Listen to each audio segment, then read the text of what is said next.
A Phantom Lover by Vernon Lee. To Count Peter Buturlein at Tagancha, Government of Q, Russia. My dear Buturlein, do you remember my telling you, one afternoon, that you sat upon the hearth-stool at Florence, the story of Mrs. O. of Oakerhurst? You thought it a fantastic tale, you lover of fantastic things, and urged me to write it out at once, although I protested that, in such matters, to write is to exorcise, to dispel the charm, and that printer's ink chases away the ghosts that may pleasantly haunt us as efficaciously as gallons of holy water. But if, as I suspect, you will now put down any charm that story may have possessed to the way in which we had been working ourselves up, that firelight evening, with all manner of fantastic stuff. If, as I fear, OK of Oakerhurst will strike you as stale and unprofitable, the sight of this little book will serve at least to remind you, in the middle of your Russian summer, that there is such a season as winter, such a place as Florence, and such a person as your friend, Vernon Lee. Kensington, July 1886. 1. That sketch up there with the boy's cap? Yes, that's the same woman. I wonder whether you could guess who she was. A singular being, is she not? The most marvellous creature, quite, that I have ever met. A wonderful elegance, exotic, far-fetched, poignant, an artificial, perverse sort of grace and research in every outline and movement and arrangement of head and neck and hands and fingers. Here are a lot of pencil sketches I made while I was preparing to paint her portrait. Yes, there's nothing but her in the whole sketchbook. Mere scratches, but they may give some idea of her marvellous, fantastic kind of grace. Here she is leaning over the staircase, and here sitting in the swing. Here she is walking quickly out of the room. That's her head. You see, she isn't really handsome. Her forehead is too big, and her nose too short. This gives no idea of her. It was altogether a question of movement. Look at the strange cheeks, hollow and rather flat. Well, there was something exquisite and uncanny about it. Yes, I began the picture, but it was never finished. I did the husband first. I wonder who has his likeness now. Help me to move these pictures away from the wall. I don't suppose you can make much of it. It is merely blocked in and seems quite mad. You see, my idea was to make her leaning against a wall. There was one hung with yellow that seemed almost brown, so as to bring out the silhouette. It was very singular. I should have chosen that particular wall. It does look rather insane in this condition, but I like it. It has something of her. I would frame it and hang it up, only people would ask questions. Yes, you have guessed quite right. It is Mrs. Oak of Oakerhurst. I forgot you had relations in that part of the country. Besides, I suppose the newspapers were full of it at the time. You didn't know that it all took place under my eyes. I can scarcely believe now that it did. It really was much stranger than anyone guessed. People could no more understand it than they could understand her. I doubt whether anyone ever understood Alice O.K. besides myself. You mustn't think me unfeeling. She was a marvellous, weird, exquisite creature, but one couldn't feel sorry for her. I felt much sorrier for the wretched creature of a husband. It seemed such an appropriate end for her. I fancy she would have liked it. could she have known? Well, I don't usually mention it, because people are so brutally stupid or sentimental, but I'll tell it you.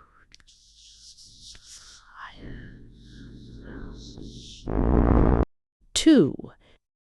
You remember, 3 years ago, my telling you I had let myself in for painting a couple of Kentish squireen. I really could not understand what had possessed me to say yes to that man. A friend of mine had brought him one day to my studio. Mr. OK of Oakyhurst, that was the name on his card.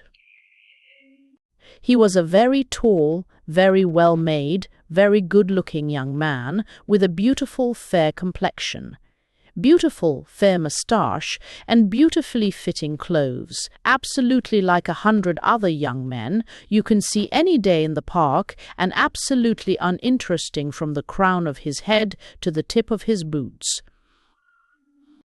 OK, who had been a lieutenant in the Blues before his marriage, was evidently extremely uncomfortable on finding himself in a studio. He felt misgivings about a man who could wear a velvet coat in town, but at the same time he was nervously anxious not to treat me in the very least like a tradesman.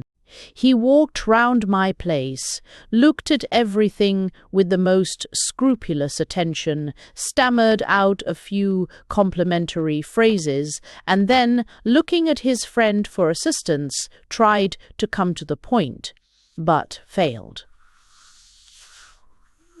OK was desirous to know whether my engagements would allow of my painting him and his wife, and what my terms would be.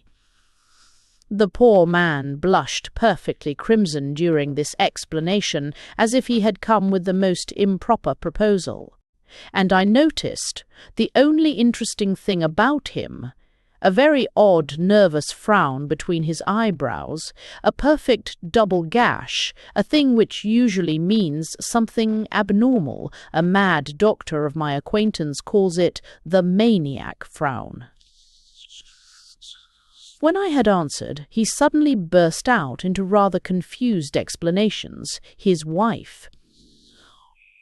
OK had seen some of my pictures, paintings, portraits, at the what do you call it, academy. She had, in short, they had made a very great impression upon her. Mrs. OK had a great taste for art. She was, in short, extremely desirous of having her portrait and his painted by me, etc. My wife, he suddenly added, is a remarkable woman. I don't know whether you will think her handsome. She isn't exactly, you know. But she's awfully strange. And Mr. OK of Oakyhurst gave a little sigh and frowned that curious frown, as if so long a speech and so decided an expression of opinion had cost him a great deal. It was a rather unfortunate moment in my career. A very influential sitter of mine, you remember the fat lady with the crimson curtain behind her, had come to the conclusion, or been persuaded, that I had painted her old and vulgar, which, in fact, she was. Her whole clique had turned against me, the newspapers had taken up the matter, and for the moment I was considered as a painter to whose brushes no woman would trust her reputation. But the door had scarcely closed upon my future sitter when I began to regret my rashness, and my disgust at the thought of wasting a whole summer upon the portrait of a totally uninteresting Kentish squire, and his doubtless equally uninteresting wife, grew greater and greater as the time for execution approached. I remember so well the frightful temper in which I got into the train for Kent, and the even more frightful temper in which I got out of it at the little station nearest to Oakyhurst. It was pouring floods. OK.'s coachman had packed them on the top of the wagonette. It was just what served me right for coming to this confounded place to paint these confounded people. We drove off in the steady downpour. The roads were a mass of yellow mud. The endless flat grazing grounds under the oak trees, after having been burned to cinders in a long drought, were turned into a hideous brown sop. The country seemed intolerably monotonous. My spirits sank lower and lower. I began to meditate upon the modern Gothic country house with the usual amount of Morris furniture, Liberty rugs, and muddy novels to which I was doubtless being taken. My fancy pictured very vividly the 5 or 6 little Oaks. That man certainly must have at least 5 children. The aunts and sisters-in-law and cousins, the eternal routine of afternoon tea and lawn. Tennis, above all, it pictured Mrs. Zimpro Eyre, OK, the bouncing, well-informed, model housekeeper, electioneering, charity-organizing young lady whom such an individual as Mr. OK would regard in the light of a remarkable woman. And my spirit sank within me, and I cursed my avarice in accepting the commission, my spiritlessness in not throwing it over while yet there was time. We had meanwhile driven into a large park, or rather a long succession of grazing grounds, dotted about with large oaks, under which the sheep were huddled together for shelter from the rain. In the distance, blurred by the sheets of rain, was a line of low hills with a jagged fringe of bluish firs and a solitary windmill. It must be a good 1.5 miles since we had passed a house, and there was none to be seen in the distance. Nothing but the undulation of sere grass, sopped brown beneath the huge blackish oak trees, and whence arose from all sides a vague, disconsolate bleating. At last the road made a sudden bend and disclosed what was evidently the home of my sitter. It was not what I had expected. In a dip in the ground, a large red brick house with the rounded gables and high chimney stacks of the time of James I. A forlorn, vast place, set in the midst of the pasture land, with no trace of garden before it, and only a few large trees indicating the possibility of one to the back. No lawn either, but on the other side of the sandy dip, which suggested a filled-up moat, a huge oak, short, hollow, with wreathing, blasted black branches, upon which only a handful of leaves shook in the rain. My host received me in the hall, a large place, panelled and carved, hung round with portraits up to its curious ceiling, vaulted and ribbed like the inside of a ship's hull. He looked even more blonde and pink and white, more absolutely mediocre in his tweed suit, and also, I thought, even more good-natured and duller. He took me into his study, a room hung round with whips and fishing tackle in place of books, while my things were being carried upstairs. It was very damp, and a fire was smouldering. He gave the embers a nervous kick with his foot, and said, as he offered me a cigar, "You must excuse my not introducing you at once to Mrs. Oak. My wife, in short, I believe my wife is asleep." "Is Mrs. Oak unwell?" I asked, a sudden hope flashing across me that I might be off the whole matter. "Oh, no, Alice is quite well, at least quite as well as she usually is. My wife," he added after a minute and in a very decided tone, "does not enjoy very good health, a nervous constitution. Oh, no, not at all ill, nothing at all serious, you know. Only nervous, the doctors say, mustn't be worried or excited. The doctors say requires lots of repose, that sort of thing." There was a dead pause. This man depressed me. I knew not why.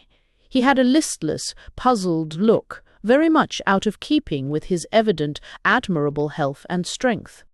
"I suppose you are a great sportsman?" I asked from sheer despair, nodding in the direction of the whips and guns and fishing rods.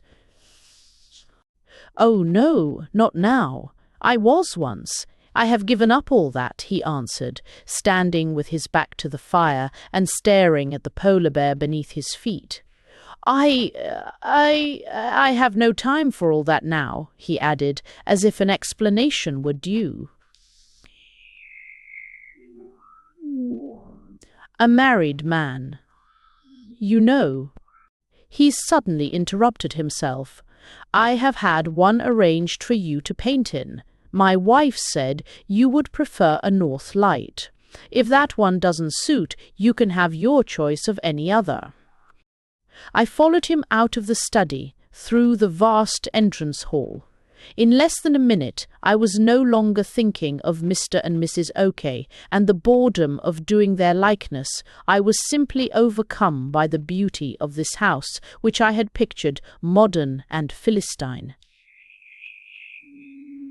It was, without exception, the most perfect example of an old English manor house that I had ever seen, the most magnificent intrinsically and the most admirably preserved.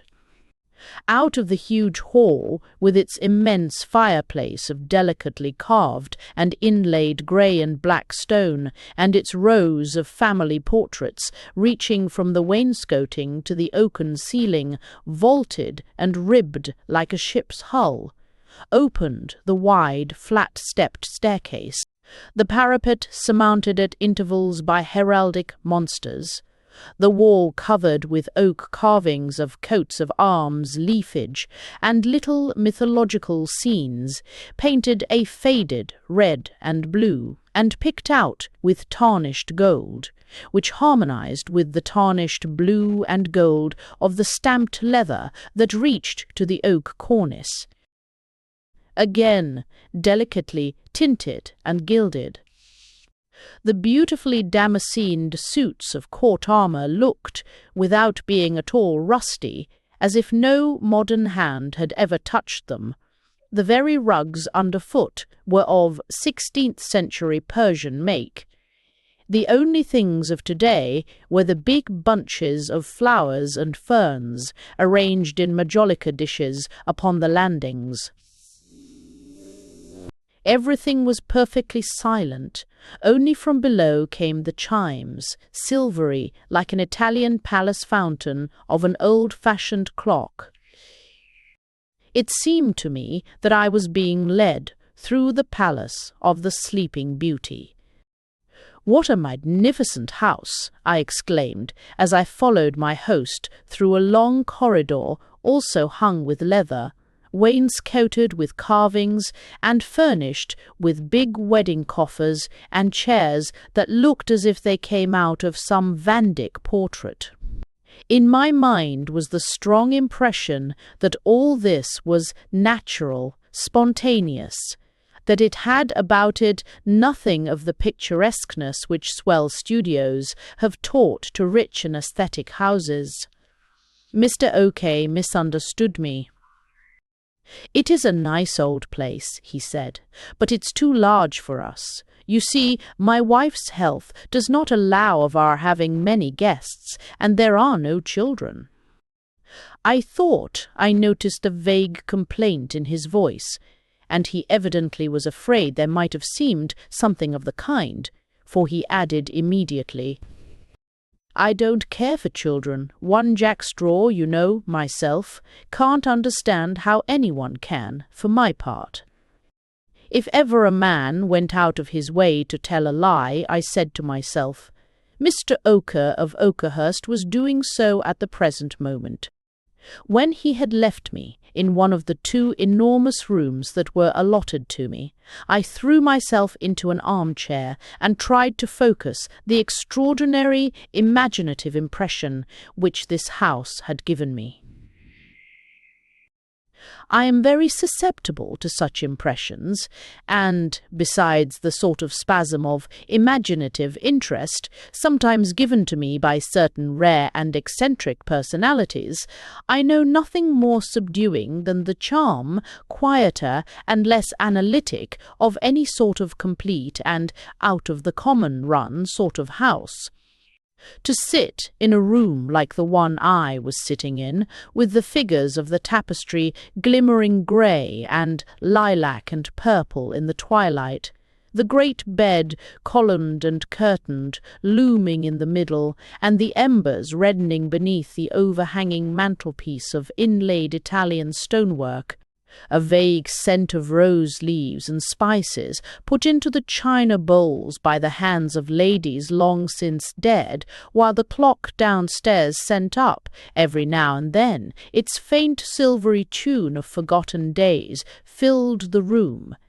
To do this is a special kind of voluptuousness, peculiar and complex and indescribable, like the half-drunkenness of opium or haschish, and which, to be conveyed to others in any sense, as I feel it, would require a genius, subtle and heady, like that of Baudelaire. After I had dressed for dinner, I resumed my place in the armchair, and resumed also my reverie, letting all these impressions of the past, which seemed faded like the figures in the arras, but still warm like the embers in the fireplace, still sweet and subtle like the perfume of the dead rose leaves and broken spices in the china bowls, permeate me and go to my head. Of Oke and Oke's wife I did not think. I seemed quite alone, isolated from the world, separated from it in this exotic enjoyment. Gradually the embers grew paler, the figures in the tapestry more shadowy, the columned and curtained bed loomed out vaguer. The room seemed to fill with greyness, and my eyes wandered to the mullioned bow window, beyond whose panes, between whose heavy stonework, stretched a greyish-brown expanse of sore and sodden park grass, dotted with big oaks, while far off, behind a jagged fringe of dark Scotch firs, the wet sky was suffused with the blood red of the sunset. Between the falling of the raindrops from the ivy outside, there came, fainter or sharper, the recurring bleating of the lambs separated from their mothers, a forlorn, quavering, eerie little cry. I started up at a sudden rap at my door. "Haven't you heard the gong for dinner?" asked Mr. Oak's voice.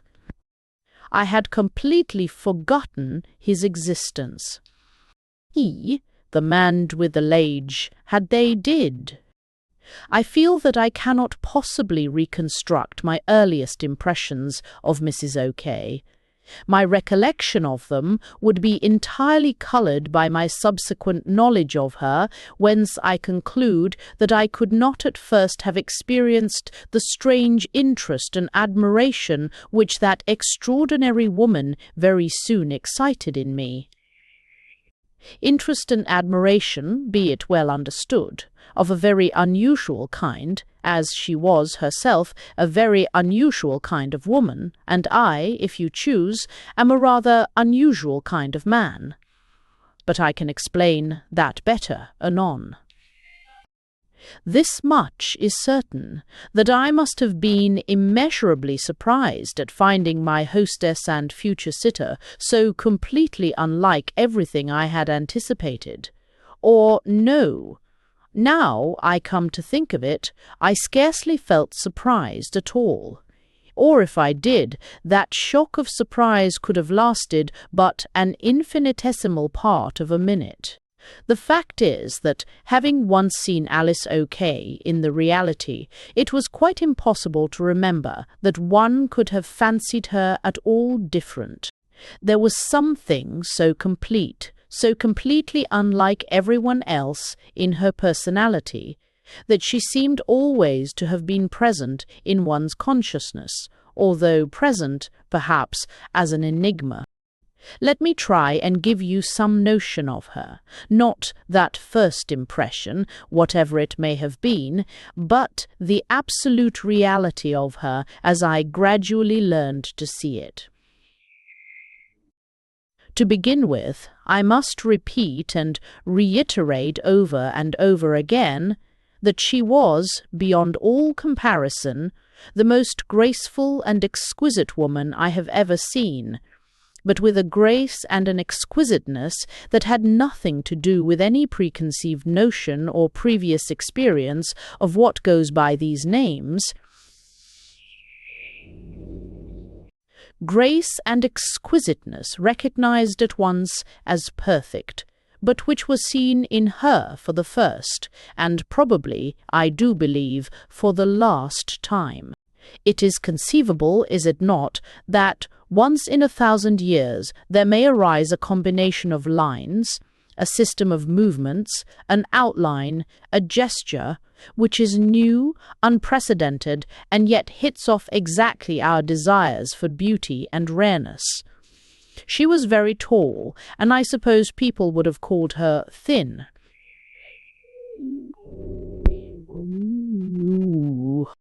I don't know, for I never thought about her as a body, bones, flesh, that sort of thing, but merely as a wonderful series of lines and a wonderful strangeness of personality. Tall and slender, certainly, and with not one item of what makes up our notion of a well-built woman. She was as straight. I mean, she had as little of what people call figure as a bamboo. Her shoulders were a trifle high, and she had a decided stoop. Her arms and her shoulders she never once wore uncovered. But this bamboo figure of hers had a suppleness and a stateliness, a play of outline with every step she took, that I can't compare to anything else.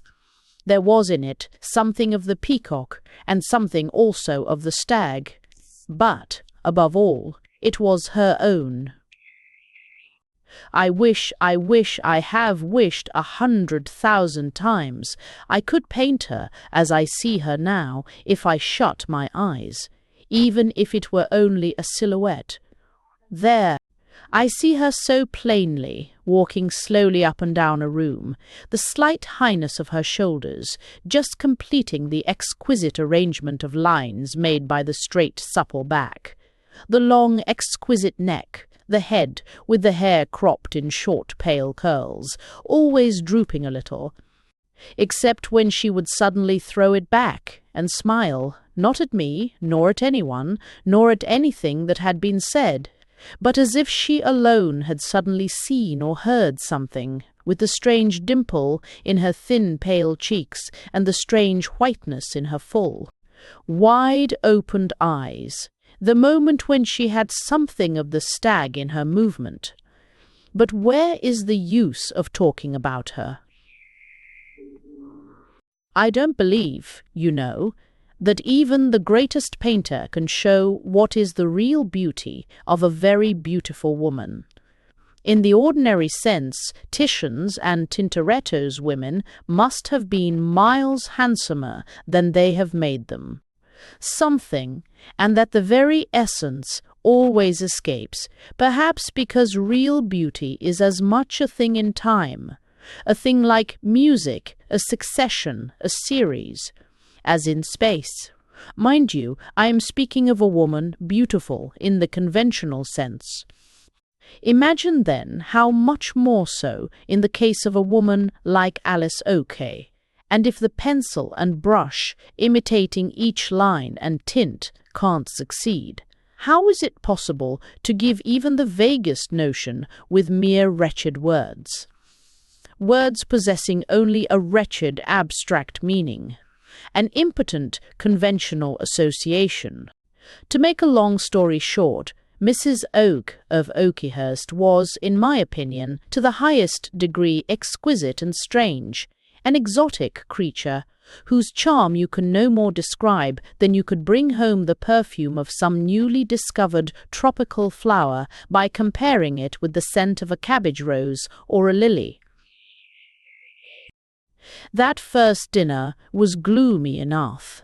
Mr. Oker of Oakerhurst, as the people down there called him, was horribly shy, consumed with a fear of making a fool of himself before me and his wife, I then thought.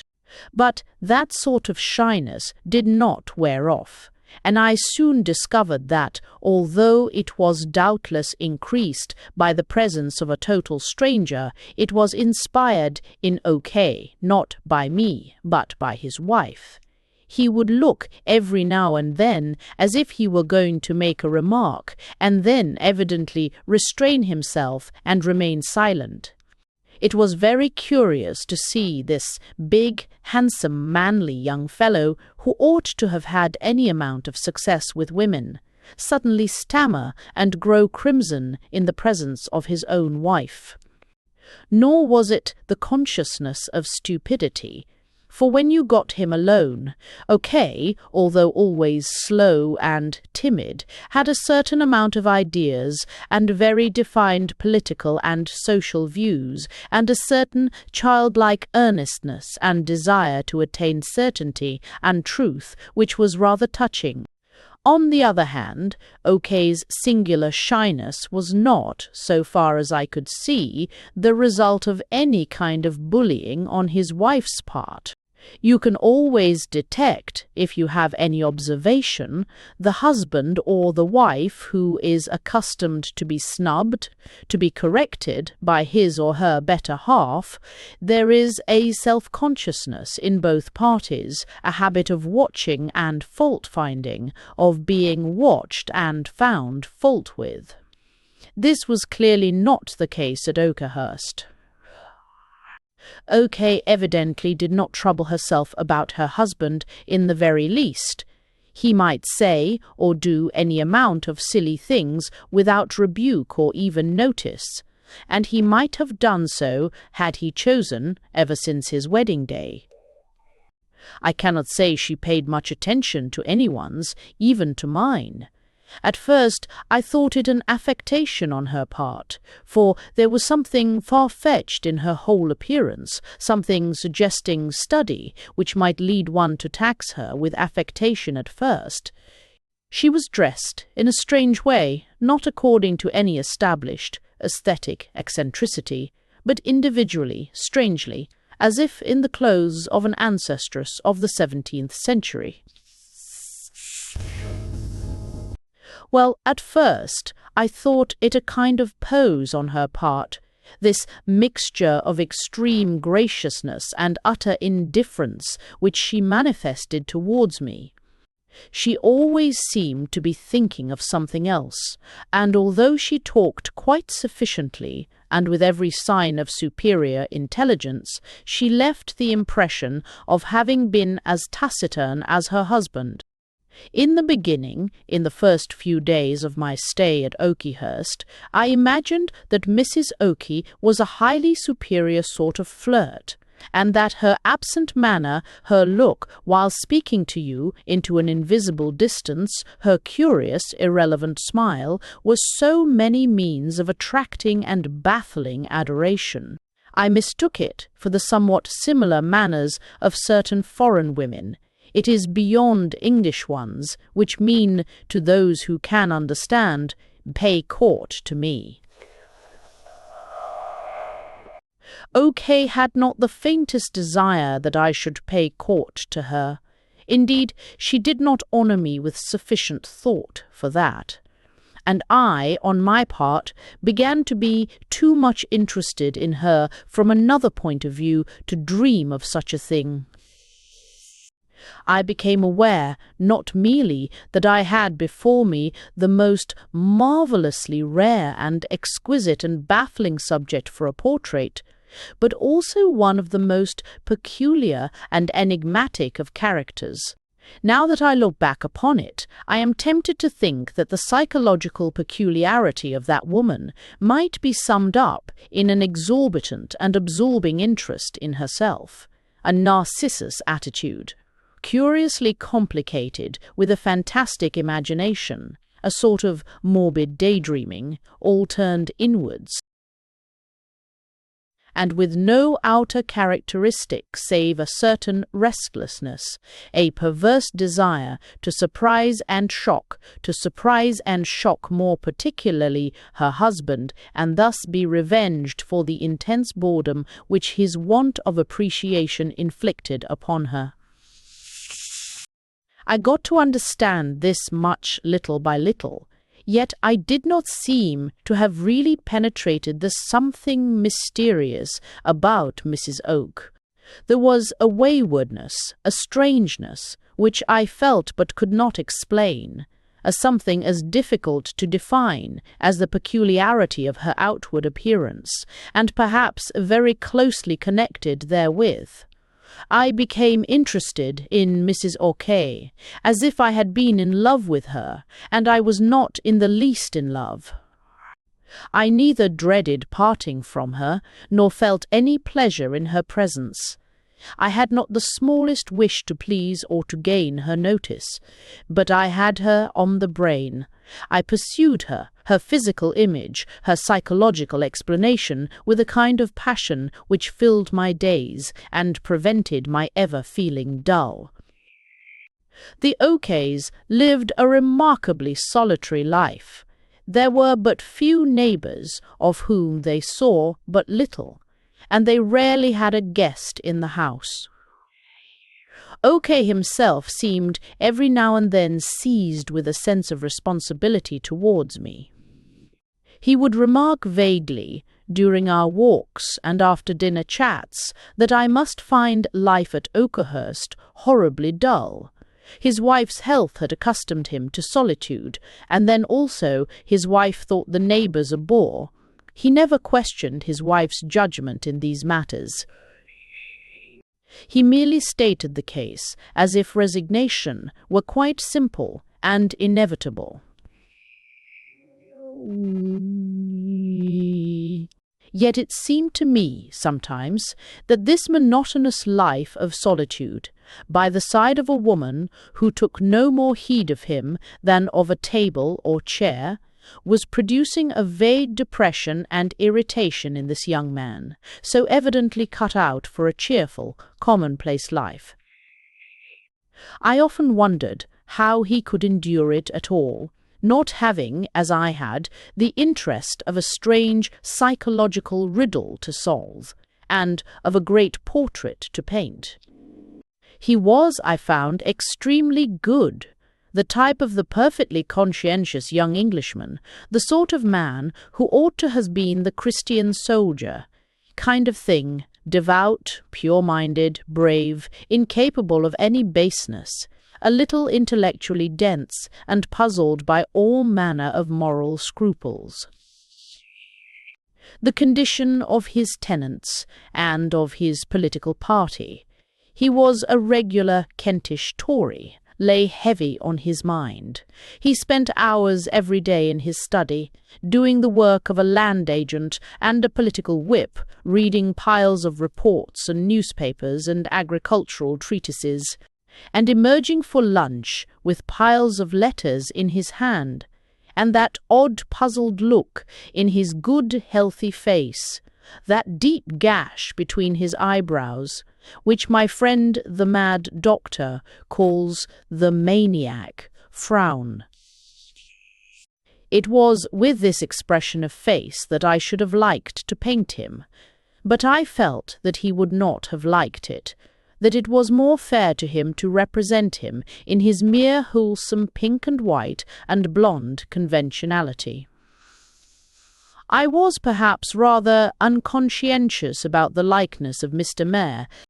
Okay, I felt satisfied to paint it, no matter how, I mean as regards character, for my whole mind was swallowed up in thinking how I should paint Mrs. O'Kay, how I could best transport onto canvas that singular and enigmatic personality. I began with her husband and told her frankly that I must have much longer to study her. OK couldn't understand why it should be necessary to make 101 pencil sketches of his wife before even determining in what attitude to paint her. But I think he was rather pleased to have an opportunity of keeping me at Oakhurst. My presence evidently broke the monotony of his life.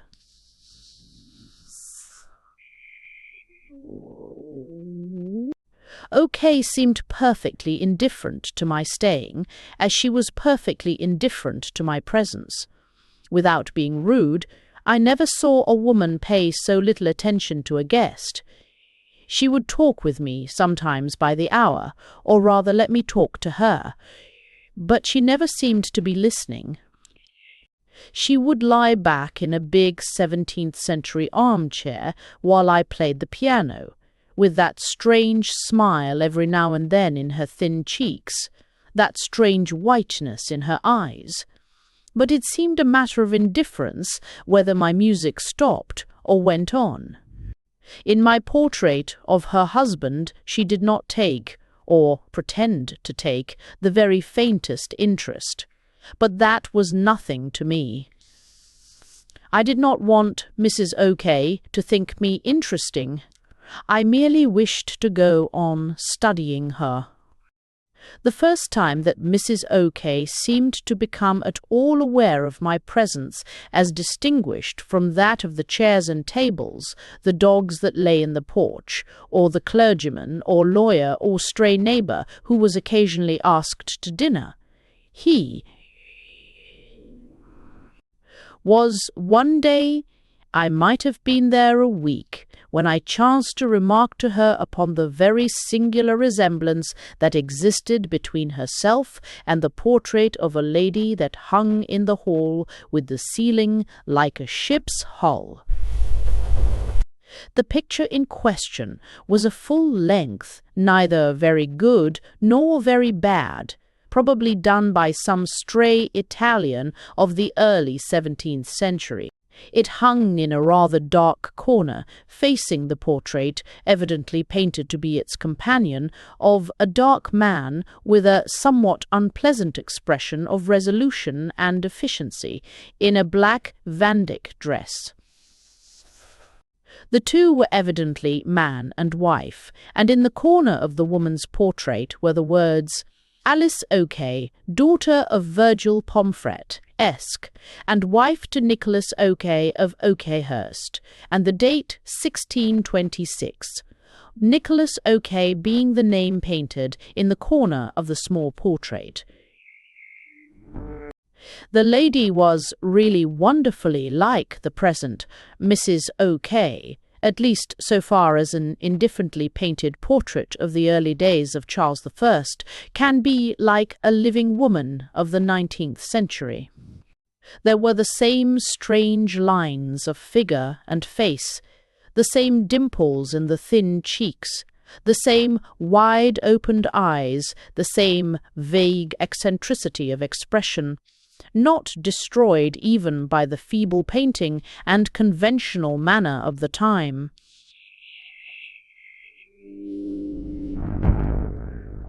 One could fancy that this woman had the same walk, the same beautiful line of nape of the neck and stooping head as her descendant, for I found that Mr. and Mrs. OK, who were first cousins, were both descended from that Nicholas OK and that Alice, daughter of Virgil Pomfret. But the resemblance was heightened by the fact that, as I soon saw, the present Mrs. OK distinctly made herself up to look like her ancestress, dressing in garments that had a 17th-century look, nay, that were sometimes absolutely copied from this portrait. "You think I am like her," answered Mrs. Oak dreamily to my remark, and her eyes wandered off to that unseen something, and the faint smile dimpled her thin cheeks. "You are like her, and you know it. I may even say you wish to be like her, Mrs. OK, I answered, laughing. "Perhaps I do." and she looked in the direction of her husband. I noticed that he had an expression of distinct annoyance besides that frown of his. "Isn't it true that Mrs. O'K tries to look like that portrait?" I asked, with a perverse curiosity. "Oh, fudge!" he exclaimed, rising from his chair and walking nervously to the window. "It's all nonsense, mere nonsense. I wish you wouldn't, Alice." "Wouldn't what?" asked Mrs. O'K with a sort of contemptuous indifference. "If I am like that, Alice O'K, why I am, and I am very pleased anyone should think so. She and her husband are just about the only two members of our family, our most flat, stale, and unprofitable family, that ever were in the least degree interesting." O'K grew crimson and frowned as if in pain. "I don't see why you should abuse our family, Alice," he said. "Thank God, our people have always been honourable and upright men and women. Excepting always Nicholas O'K and Alice, his wife, daughter of Virgil Pomfret-esque," she answered, laughing, as he strode out into the park. "How childish he is!" she exclaimed when we were alone. "He really minds, really feels disgraced by what our ancestors did 2 centuries and a half ago. I do believe William would have those 2 portraits taken down and burned if he weren't afraid of me and ashamed of the neighbours. And as it is, these 2 people really are the only 2 members of our family that ever were in the least interesting. I will tell you the story some day." As it was, the story was told to me by O'K himself. The next day, as we were taking our morning walk, he suddenly broke a long silence, laying about him all the time at the sere grasses with the hooked stick that he carried, like the conscientious Kentishman he was, for the purpose of cutting down his and other folks' thistles. "I fear you must have thought me very ill-mannered towards my wife yesterday," he said shyly. "And, indeed, I know I was." O'K was one of those chivalrous beings to whom every woman, every wife, and his own most of all, appeared in the light of something holy. But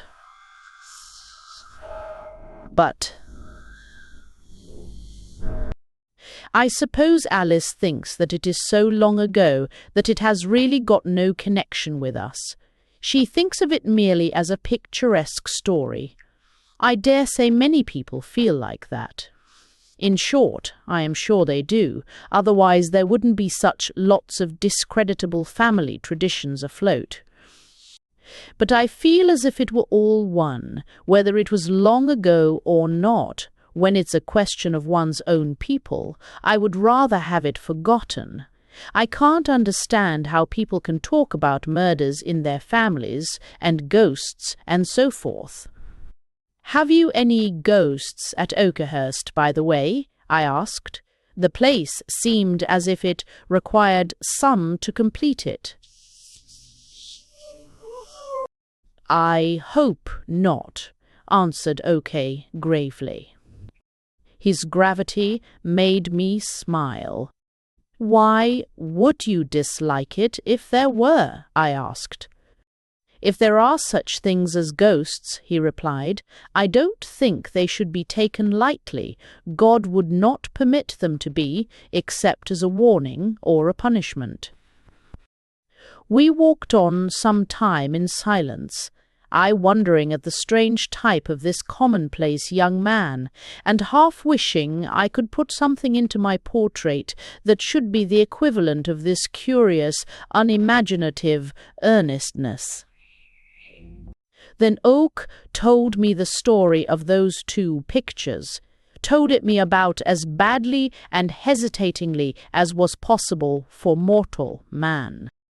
He and his wife were, as I have said, cousins, and therefore descended from the same old Kentish stock.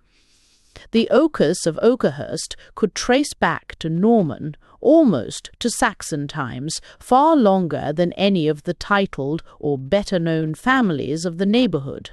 I saw that William Oakey, in his heart, thoroughly looked down upon all his neighbours. "We have never done anything particular, or been anything particular, never held any office," he said.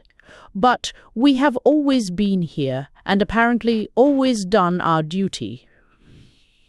An ancestor of ours was killed in the Scotch wars, another at Agincourt, mere honest captains.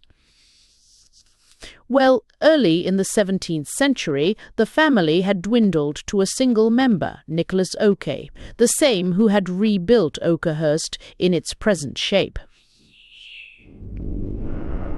This Nicholas appears to have been somewhat different from the usual run of the family. He had, in his youth, sought adventures in America, and seems, generally speaking, to have been less of a non-entity than his ancestors. He married, when no longer very young, Alice, daughter of Virgil Pomfret, a beautiful young heiress from a neighbouring county. It was the first time an Oak married a Pomfret, my host informed me, and the last time. The Pomfrets were quite different sort of people, restless, self-seeking. One of them had been a favourite of Henry VI. IIE. It was clear that William Oakey had no feeling of having any Pomfret blood in his veins. He spoke of these people with an evident family dislike. The dislike of an Oakey, one of the old, honourable, modest stock, which had quietly done its duty for a family of fortune-seekers and court minions. Well, they had come to live near Oakhurst, in a little house recently inherited from an uncle, a certain Christopher Lovelock, a young gallant and poet, who was in momentary disgrace at court for some love affair. This Lovelock had struck up a great friendship with his neighbours of Oakhurst. Too great a friendship, apparently, with the wife, either for her husband's taste or her own. Anyhow, one evening, as he was riding home alone, Lovelock had been attacked and murdered, ostensibly by highwaymen, but, as was afterwards rumoured, by Nicholas Oak, accompanied by his wife dressed as a groom. "They used to tell it us when we were children," said my host, in a hoarse voice, "and to frighten my cousin, I mean my wife, and me, with stories about Lovelock. It is merely a tradition, which I hope may die out, as I sincerely pray to heaven that it may be false. Okay, you see," he went on after some time, "doesn't feel about it as I do. Perhaps I am morbid. But I do dislike having the old story raked up." And we said no more on the subject. From that moment I began to assume a certain interest in the eyes of Mrs. Oak, or rather, I began to perceive that I had a means of securing her attention. Perhaps it was wrong of me to do so, and I have often reproached myself very seriously later on. But after all, how was I to guess that I was making mischief merely by chiming in, for the sake of the portrait I had undertaken, and of a very harmless psychological mania, with what was merely the fad, the little romantic affectation or eccentricity of a scatterbrained and eccentric young woman? How in the world should I have dreamed that I was handling explosive substances? A man is surely not responsible if the people with whom he is forced to deal, and whom he deals with as with all the rest of the world, are quite different from all other human creatures. So if indeed I did at all conduce to mischief, I really cannot blame myself. I had met in Mrs. OK an almost unique subject for a portrait painter of my particular sort, and a most singular, a bizarre personality. I could not possibly do my subject justice so long as I was kept at a distance, prevented from studying the real character of the woman. I required to put her into play, and I ask you whether any more innocent way of doing so could be found than talking to a woman and letting her talk about an absurd fancy she had for a couple of ancestors of hers of the time of Charles I, and a poet whom they had murdered, particularly as I studiously respected the prejudices of my host and refrained from mentioning the matter, and tried to restrain Mrs. OK from doing so in the presence of William OK himself. I had certainly guessed correctly. To resemble the Alice OK of the year 1626 was the caprice, the mania, the pose, the whatever you may call it, of the Alice OK of 1880. And to perceive this resemblance was the sure way of gaining her good graces. It was the most extraordinary craze of all the extraordinary crazes of childless and idle women that I had ever met, but it was more than that. It was admirably characteristic. It finished off the strange figure of Mrs. Impagers, OK, as I saw it in my imagination, this bizarre creature of enigmatic, far-fetched exquisiteness, that she should have no interest in the present, but only an eccentric passion in the past. It seemed to give the meaning to the absent look in her eyes, to her irrelevant and far-off smile. It was like the words to a weird piece of gypsy music, this, that she, who was so different, so distant from all women of her own time, should try and identify herself with a woman of the past, that she should have a kind of flirtation, but of this anon. I told Mrs. OK that I had learnt from her husband the outline of the tragedy, or mystery, whichever it was, of Alice OK, daughter of Virgil Pomfret and the poet Christopher Lovelock.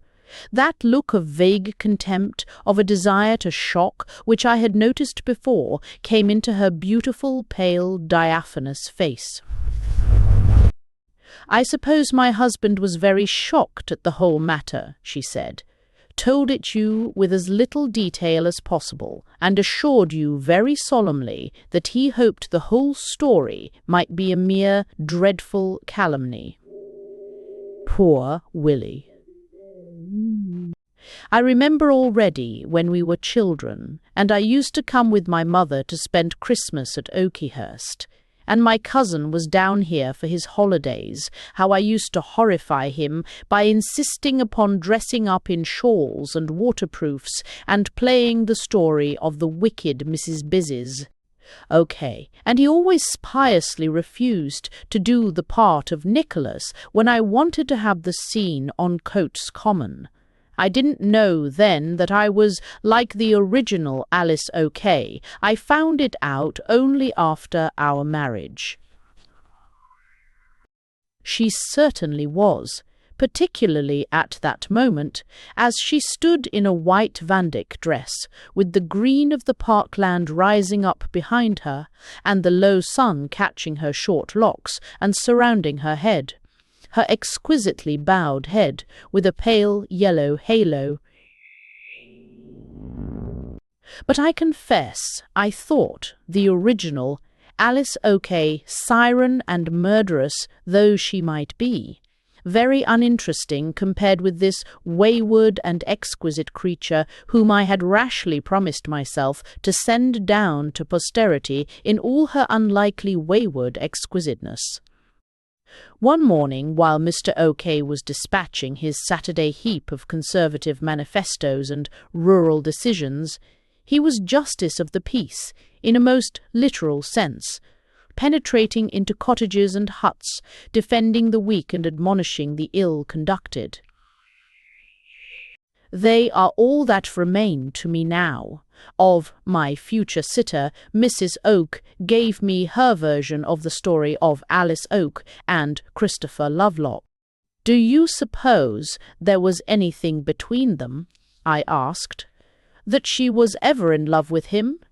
How do you explain the part which tradition ascribes to her in the supposed murder?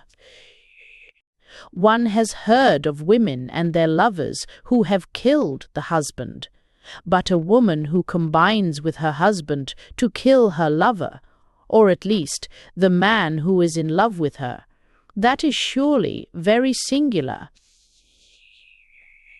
I don't know, she answered pensively, with that distant look in her eyes.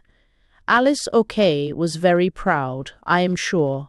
She may have loved the poet very much, and yet been indignant with him, hated having to love him. She may have felt that she had a right to rid herself of him, and to call upon her husband to help her to do so. Good heavens, what a fearful idea, I exclaimed, half laughing. Don't you think, after all, that Mr. O'Kay may be right in saying that it is easier and more comfortable to take the whole story as a pure invention? I cannot take it as an invention, answered Mrs. O'Kay contemptuously, because I happen to know that it is true. Indeed, I answered, working away at my sketch, and enjoying putting this strange creature, as I said to myself, through her paces. How is that?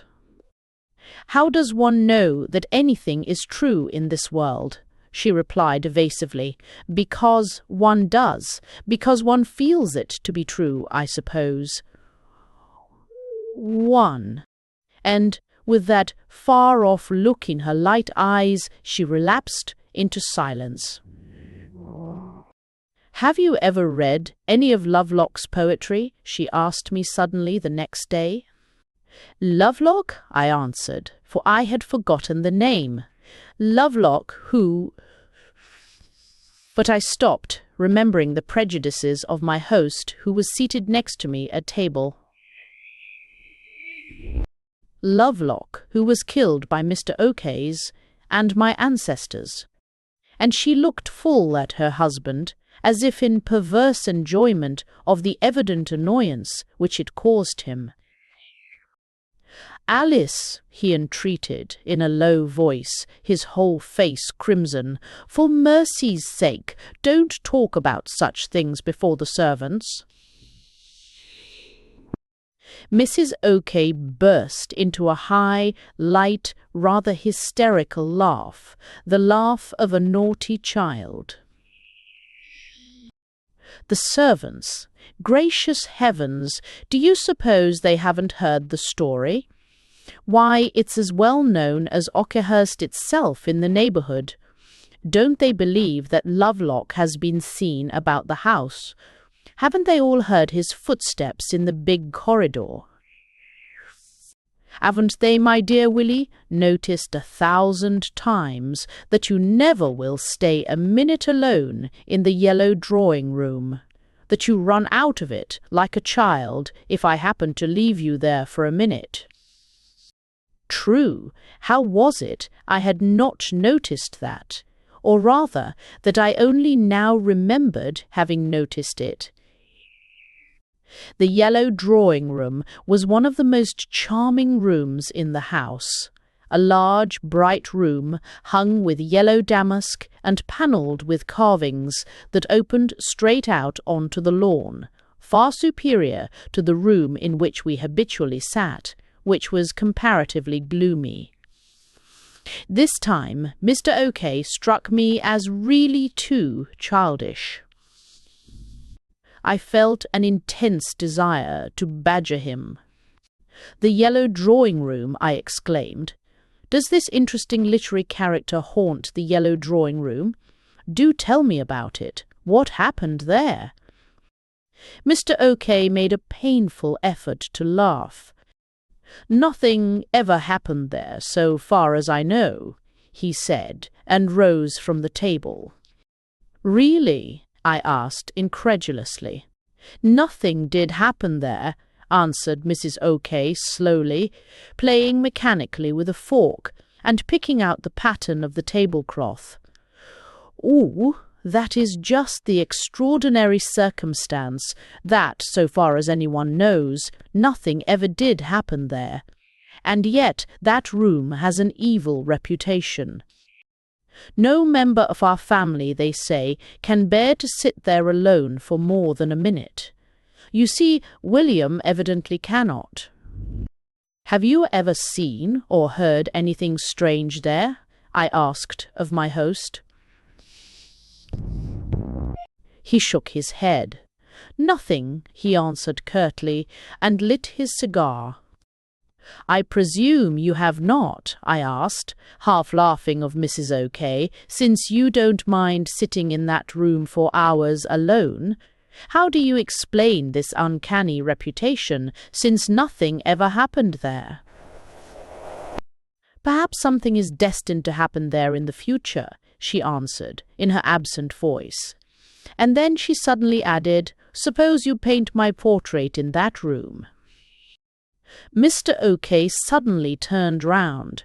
He was very white and looked as if he were going to say something, but desisted. Why do you worry Mr. O'K like that? I asked, when he had gone into his smoking room with his usual bundle of papers. It is very cruel of you, Mrs. O'K.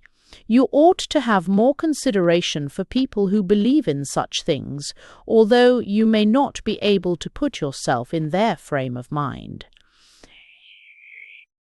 Who tells you that I don't believe in such things as you call them? She answered abruptly. Come, she said after a minute, I want to show you why I believe in Christopher Lovelock. Come with me into the yellow room, here, to desk.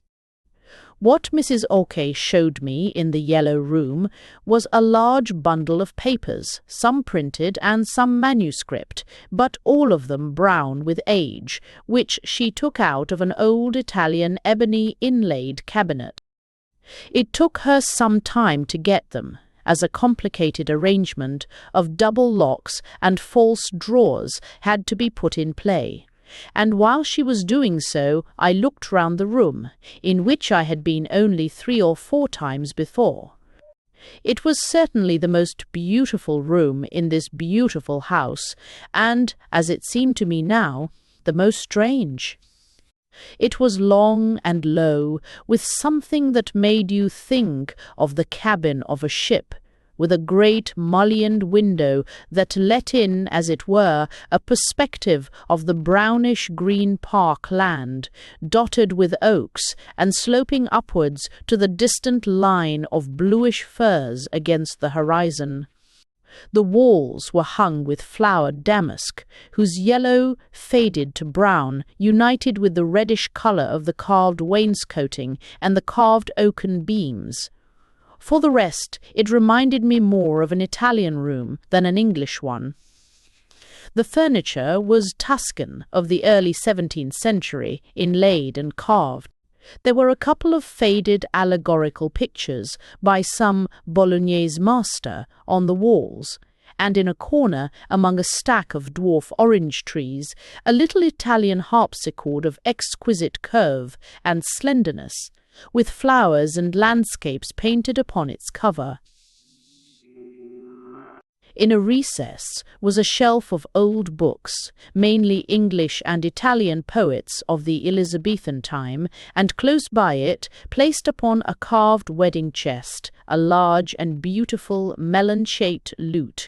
The panes of the mullioned window were open, and yet the air seemed heavy, with an indescribable heady perfume. Not that of any growing flower, but like that of old stuff that should have lain for years among spices. "It is a beautiful room," I exclaimed. "I should awfully like to paint you in it," but I had scarcely spoken the words when I felt I had done wrong.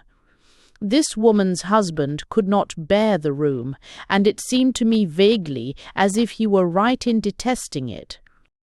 Mrs. O'K took no notice of my exclamation, but beckoned me to the table where she was standing sorting the papers. "Look," she said, "these are all poems by Christopher Lovelock," and touching the yellow papers with delicate and reverent fingers, she commenced reading some of them out loud in a slow, half-audible voice. They were songs in the style of those of Herrick, Waller, and Drayton, complaining for the most part of the cruelty of a lady called Dryop, in whose name was evidently concealed a reference to that of the mistress of Oakyhurst. The songs were graceful, and not without a certain faded passion, but I was thinking not of them, but of the woman who was reading them to me. Mrs. Oak was standing with the brownish-yellow wall as a background to her white brocade dress, which, in its stiff 17th-century make, seemed but to bring out more clearly the slightness, the exquisite suppleness of her tall figure. She held the papers in one hand and leaned the other, as if for support, on the inlaid cabinet by her side. Her voice, which was delicate, shadowy like her person, had a curious, throbbing cadence, as if she were reading the words of a melody and restraining herself with difficulty from singing it. And as she read, her long, slender throat throbbed slightly, and a faint redness came into her thin face. She evidently knew the verses by heart, and her eyes were mostly fixed with that distant smile in them with which harmonized a constant, tremulous little smile in her lips. "That is how I would wish to paint her," I exclaimed within myself, and scarcely noticed, what struck me on thinking over the scene, that this strange being read these verses as one might fancy a woman would read love verses addressed to herself. "Those are all written for Alice O'K. Alice, the daughter of Virgil Pomfret," she said slowly, folding up the papers. "I found them at the bottom of this cabinet. Can you doubt of the reality of Christopher Lovelock now?" The question was an illogical one, for to doubt of the existence of Christopher Lovelock was one thing, and to doubt of the mode of his death was another, but somehow I did feel convinced. "Look," she said, when she had replaced the poems, "I will show you something else. Among the flowers that stood on the upper story of her writing table, for I found that Mrs. Zimber O'K had a writing table in the yellow room, stood, as on an altar, a small black carved frame, with a silk curtain drawn over it, the sort of thing behind which you would have expected to find a head of Christ or of the Virgin Mary. She drew the curtain and displayed a large-sized miniature, representing a young man, with auburn curls and a peaked auburn beard, dressed in black, but with lace about his neck and large pear-shaped pearls in his ears, a wistful, melancholy face. Mrs. Zhu. O'K took the miniature religiously off its stand and showed me, written in faded characters upon the back, the name Christopher Lovelock and the date 1626. "I found this in the secret drawer of that cabinet, together with the heap of poems," she said, taking the miniature out of my hand. I was silent for a minute. Does Mr. O'K know that you have got it here?" I asked, and then wondered what in the world had impelled me to put such a question. Mrs. O'K smiled that smile of contemptuous indifference. "I have never hidden it from anyone. If my husband disliked my having it, he might have taken it away, I suppose. It belongs to him since it was found in his house. I did not answer, but walked mechanically towards the door. There was something heady and oppressive in this beautiful room, something, I thought, almost repulsive in this exquisite woman. She seemed to me, suddenly, perverse and dangerous. I scarcely know why, but I neglected Mrs. OK that afternoon. I went to Mr. OK.'s study and sat opposite to him, smoking while he was engrossed in his accounts, his reports, and electioneering papers. On the table, above the heap of paper-bound volumes and pigeon-holed documents, was, as sole ornament of his den, a little photograph of his wife, done some years before. I don't know why, but as I sat and watched him, with his florid, honest, manly beauty, working away conscientiously with that little perplexed frown of his, I felt intensely sorry for this man. But this feeling did not last. There was no help for it. OK was not as interesting as Mrs. OK, and it required too great an effort to pump up sympathy for this normal, excellent, exemplary young squire in the presence of so wonderful a creature as his wife. So I let myself go to the habit of allowing Mrs. OK daily to talk over her strange craze, or rather, of drawing her out about it. I confess that I derived a morbid and exquisite pleasure in doing so.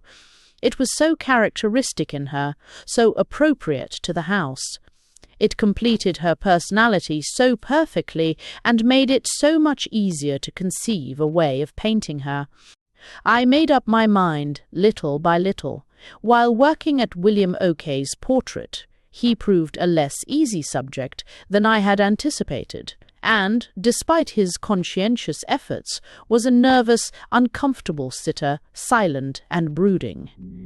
I made up my mind that I would paint Mrs. Tremain, OK standing by the cabinet in the yellow room, in the white Vandyck dress copied from the portrait of her ancestress. Mr. OK might resent it. Mrs. OK even might resent it. They might refuse to take the picture, to pay for it, to allow me to exhibit. They might force me to run my umbrella through the picture. That picture should be painted, if merely for the sake of having painted it, for I felt it was the only thing I could do, and that it would be far away my best work. I told neither of my resolution, but prepared sketch after sketch of Mrs. OK, while continuing to paint her husband. Mrs. OK was a silent person, more silent even than her husband, for she did not feel bound, as he did, to attempt to entertain a guest or to show any interest in him. She seemed to spend her life, a curious, inactive, half-invalidish life, broken by sudden fits of childish cheerfulness, in an eternal daydream, strolling about the house and grounds, arranging the quantities of flowers that always filled all the rooms, beginning to read and then throwing aside novels and books of poetry, of which she always had a large number, and, I believe, lying for hours, doing nothing, on a couch in that yellow drawing-room, which, with her sole exception, no member of the OK family had ever been known to stay in alone. Little by little, I began to suspect and to verify another eccentricity of this eccentric being, and to understand why there were stringent orders never to disturb her in that yellow room. It had been a habit at Oakhurst, as at one or two other English manor houses, to keep a certain amount of the clothes of each generation, more particularly wedding dresses, a certain carved oaken press of which Mr. OK once displayed the contents to me, was a perfect museum of costumes, male and female, from the early years of the 17th to the end of the 18th century. A thing to take away the breath of a brassjay collector, an antiquary, or a genre painter. OK was none of these, and therefore took but little interest in the collection, save in so far as it interested his family feeling. Still, he seemed well acquainted with the contents of that press. He was turning over the clothes for my benefit when suddenly I noticed that he frowned. I know not what impelled me to say, "By the way, have you any dresses of that Mrs. OK whom your wife resembles so much? Have you got that particular white dress she was painted in, perhaps?" OK of Oakhurst flushed very red. "We have it," he answered hesitatingly, "but it isn't here at present. I can't find it. I suppose," he blurted out with an effort, "that Alice has got it. Mrs. OK sometimes has the fancy of having some of these old things down. I suppose she takes ideas from them." A sudden light dawned in my mind. The white dress in which I had seen Mrs. Ocker in the Yellow Room, the day that she showed me Lovelock's verses, was not, as I had thought, a modern copy. It was the original dress of Alice Ocker, the daughter of Virgil Pomfret, the dress in which, perhaps, Christopher Lovelock had seen her in that very room. The idea gave me a delightful picturesque shudder. I said nothing, but I pictured to myself Mrs. OK sitting in that Yellow Room, that room which no OK of Oakhurst, save herself, ventured to remain in alone, in the dress of her ancestress, confronting, as it were, that vague, haunting something that seemed to fill the place. That vague presence, it seemed to me, of the murdered Cavalier poet. Mrs. OK, as I have said, was extremely silent, as a result of being extremely indifferent. She really did not care in the least about anything except her own ideas and daydreams, except when, every now and then, she was seized with a sudden desire to shock the prejudices or superstitions of her husband. Very soon she got into the way of never talking to me at all, save about Alice and Nicholas OK and Christopher Lovelock, and then, when the fit seized her, she would go on by the hour, never asking herself whether I was, or was not, equally interested in the strange craze that fascinated her. It so happened that I was. I loved to listen to her, going on discussing by the hour the merits of Lovelock's poems and analyzing her feelings and those of her two ancestors. It was quite wonderful to watch the exquisite, exotic creature in one of these moods, with the distant look in her grey eyes and the absent-looking smile in her thin cheeks, talking as if she had intimately known these people of the 17th century, discussing every minute mood of theirs, detailing every scene between them and their victim, talking of Alice and Nicholas and Lovelock as she might of her most intimate friends, of Alice particularly and of Lovelock. She seemed to know every word that Alice had spoken, every idea that had crossed her mind. It sometimes struck me as if she were telling me, speaking of herself in the third person, of her own feelings, as if I were listening to a woman's confidences, the recital of her doubts, scruples, and agonies about a living lover. For Mrs. Strupp 9. OK, who seemed the most self-absorbed of creatures in all other matters, and utterly incapable of understanding or sympathizing with the feelings of other persons, entered completely and passionately into the feelings of this woman, this Alice, who, at some moments, seemed to be not another woman but herself. But how could she do it? How could she kill the man she cared for? I once asked her. Because she loved him more than the whole world, she exclaimed, and rising suddenly from her chair, walked towards the window, covering her face with her hands. I could see, from the movement of her neck, that she was sobbing. She did not turn round, but motioned me to go away. "Don't let us talk any more about it," she said. "I am ill today and silly." I closed the door gently behind me. What mystery was there in this woman's life? This listlessness, this strange self-engrossment and stranger mania about people long dead, this indifference and desire to annoy towards her husband. Did it all mean that Alice Oak had loved, or still loved, someone who was not the master of Oakhurst? And his melancholy, his preoccupation, the something about him that told of a broken youth, did it mean that he knew it? Yes, a sixth. The following days, Mrs. Oak was in a condition of quite unusual good spirits.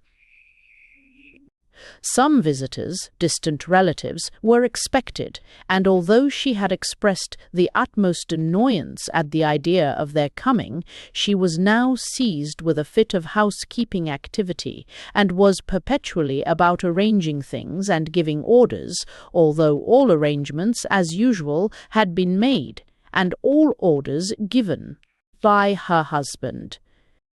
William Oak was quite radiant.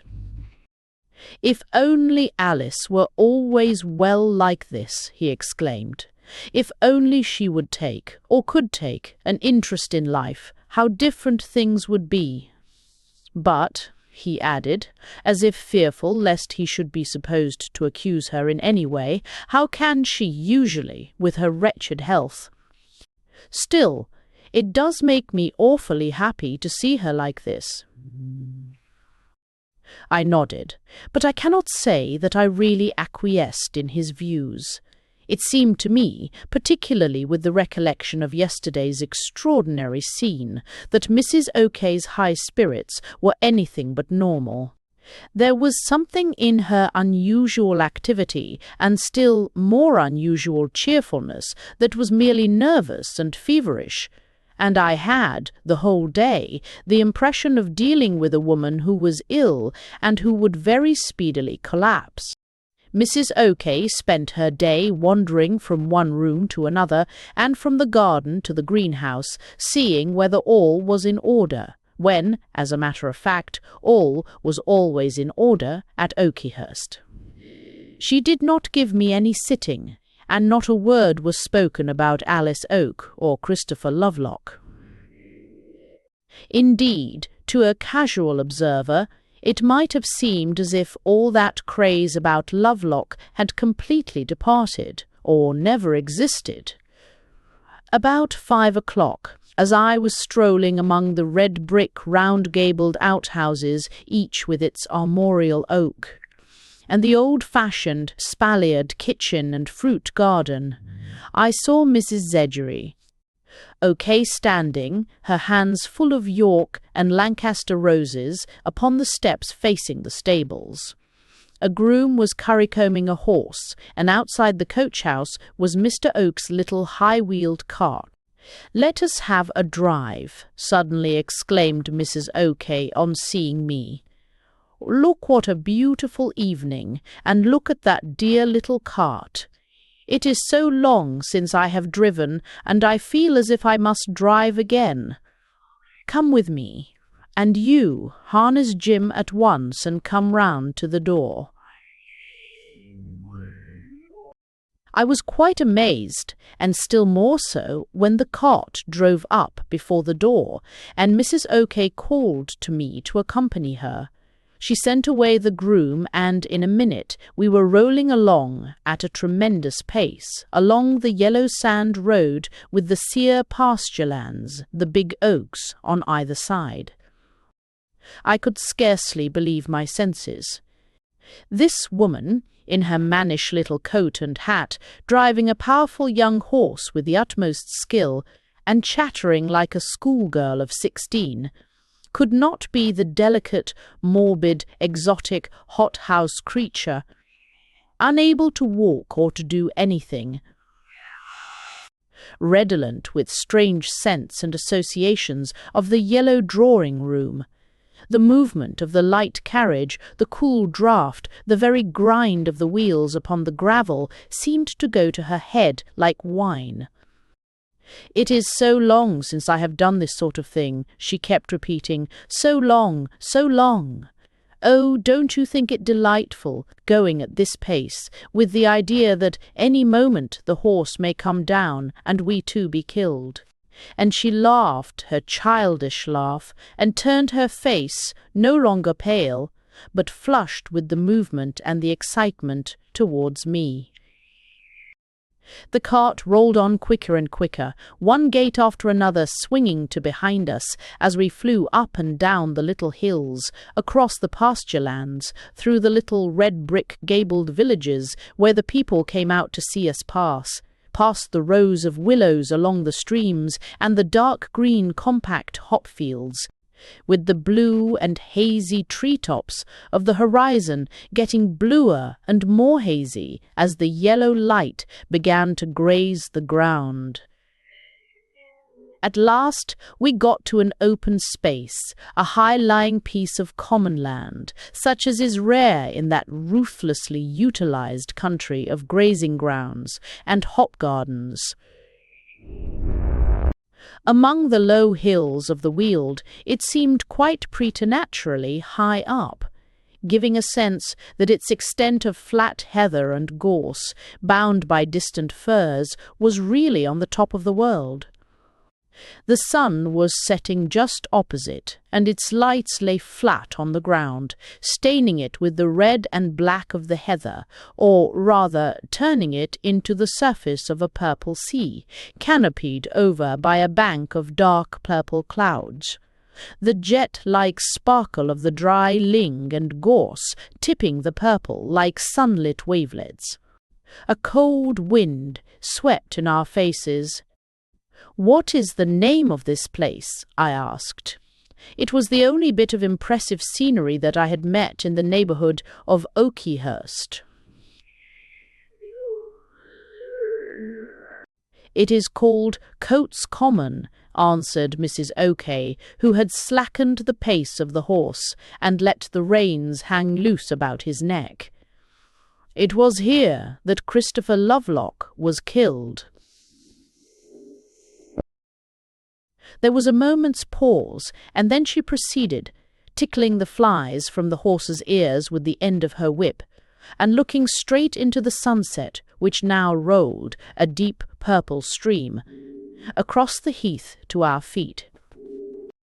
Lovelock was riding home one summer evening from Appledore, when, as he had got halfway across Cotters Common, somewhere about here, for I have always heard them mention the pond in the old gravel pits as about the place, in whom he presently recognized Nicholas Oak of Oakerhurst, accompanied by a groom. Oak of Oakerhurst hailed him, and Lovelock rode up to meet him. "I am glad to have met you, Mr. Bettew, Mr. Bed." "Lovelock," said Nicholas, "because I have some important news for you," and so saying, he brought his horse close to the one that Lovelock was riding, and suddenly turning round, fired off a pistol at his head. Lovelock had time to move, and the bullet, instead of striking him, went straight into the head of his horse, which fell beneath him. Lovelock, however, had fallen in such a way as to be able to extricate himself easily from his horse, and drawing his sword, he rushed upon Oak and seized his horse by the bridle. OK quickly jumped off and drew his sword, and in a minute Lovelock, who was much the better swordsman of the two, was having the better of him.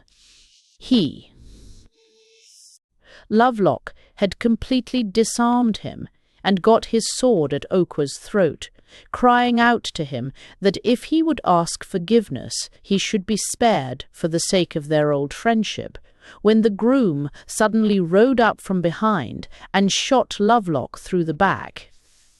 Lovelock fell, and OK immediately tried to finish him with his sword, while the groom drew up and held the bridle of OK's horse. At that moment the sunlight fell upon the groom's face, and Lovelock recognized Mrs. OK. He cried out, "Alice, Alice, it is you who have murdered me." Then Nicholas OK sprang into his saddle and rode off with his wife, leaving Lovelock dead by the side of his fallen horse. Nicholas OK had taken the precaution of removing Lovelock's purse and throwing it into the pond, so the murder was put down to certain highwaymen who were about in that part of the country.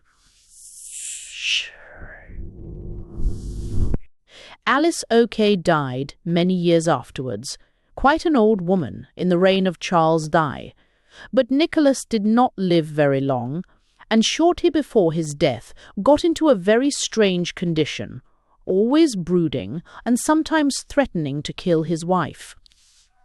They say that in one of these fits, just shortly before his death, he told the whole story of the murder, and made a prophecy that when the head of his house and master of Oakhurst should marry another, Alice OK, descended from himself and his wife, there should be an end of the Oakies of Oakhurst. You see, it seems to be coming true. We have no children, and I don't suppose we shall ever have any. I, at least, have never wished for them.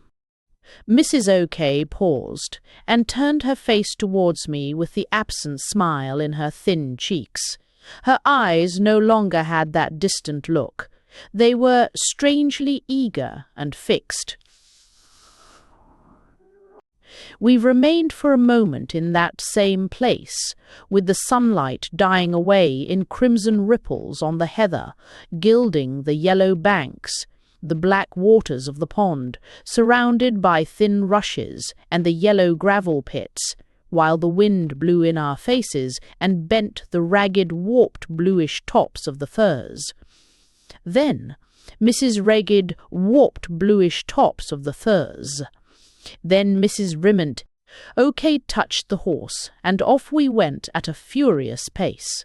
We did not exchange a single word, I think, on the way home. Mrs. OK sat with her eyes fixed on the reins, breaking the silence now and then only by a word to the horse, urging him to an even more furious pace. The people we met along the roads must have thought that the horse was running away, unless they noticed Mrs. OK.'s calm manner and the look of excited enjoyment in her face. To me, it seemed that I was in the hands of a madwoman, and I quietly prepared myself for being upset or dashed against a cart.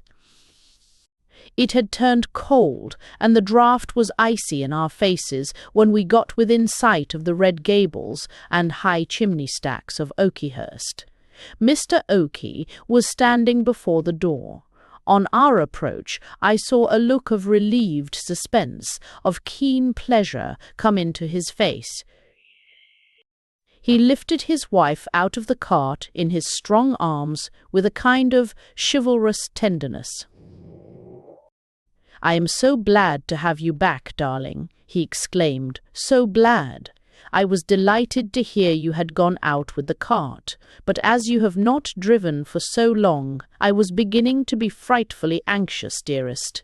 Where have you been all this time?" Mrs. OK had quickly extricated herself from her husband, who had remained holding her, as one might hold a delicate child who has been causing anxiety. The gentleness and affection of the poor fellow had evidently not touched her. She seemed almost to recoil from it. "I have taken him to Cotus Common," she said, with that perverse look which I had noticed before, as she pulled off her driving gloves. "It is such a splendid old place." Mr. OK flushed, as if he had bitten upon a sore tooth, and the double gash painted itself scarlet between his eyebrows. Outside, the mists were beginning to rise, veiling the park land, dotted with big black oaks, and from which, in the watery moonlight, rose on all sides the eerie little cry of the lambs separated from their mothers. It was damp and cold, and I shivered. Youth into being to seven and or village in the world, and for bold hand calls. The next day Oakhurst was full of people, and Mrs. Oak, to my amazement, was doing the honours of it, as if a house full of commonplace, noisy young creatures, bent upon flirting and tennis, were her usual idea of felicity. The afternoon of the third day they had come for an electioneering ball, and stayed 3 nights. The weather changed, it turned suddenly very cold, and began to pour. Everyone was sent indoors, and there was a general gloom suddenly over the company. OK seemed to have got sick of her guests, and was listlessly lying back on a couch, paying not the slightest attention to the chattering and piano strumming in the room, when one of the guests suddenly proposed that they should play charades. He was a distant cousin of the Okies, a sort of fashionable artistic bohemian, swelled out to intolerable conceit by the amateur actor vogue of a season. "It would be lovely in this marvellous old place," he cried, "just to dress up and parade about and feel as if we belonged to the past. I have heard you have a marvellous collection of old costumes, more or less ever since the days of Noah, somewhere, Cousin Bill." The whole party exclaimed in joy at this proposal. William OK looked puzzled for a moment, and glanced at his wife, who continued to lie listless on her sofa. "There is a press full of clothes belonging to the family," he answered dubiously, apparently overwhelmed by the desire to please his guests. But, I don't know whether it's quite respectful to dress up in the clothes of dead people."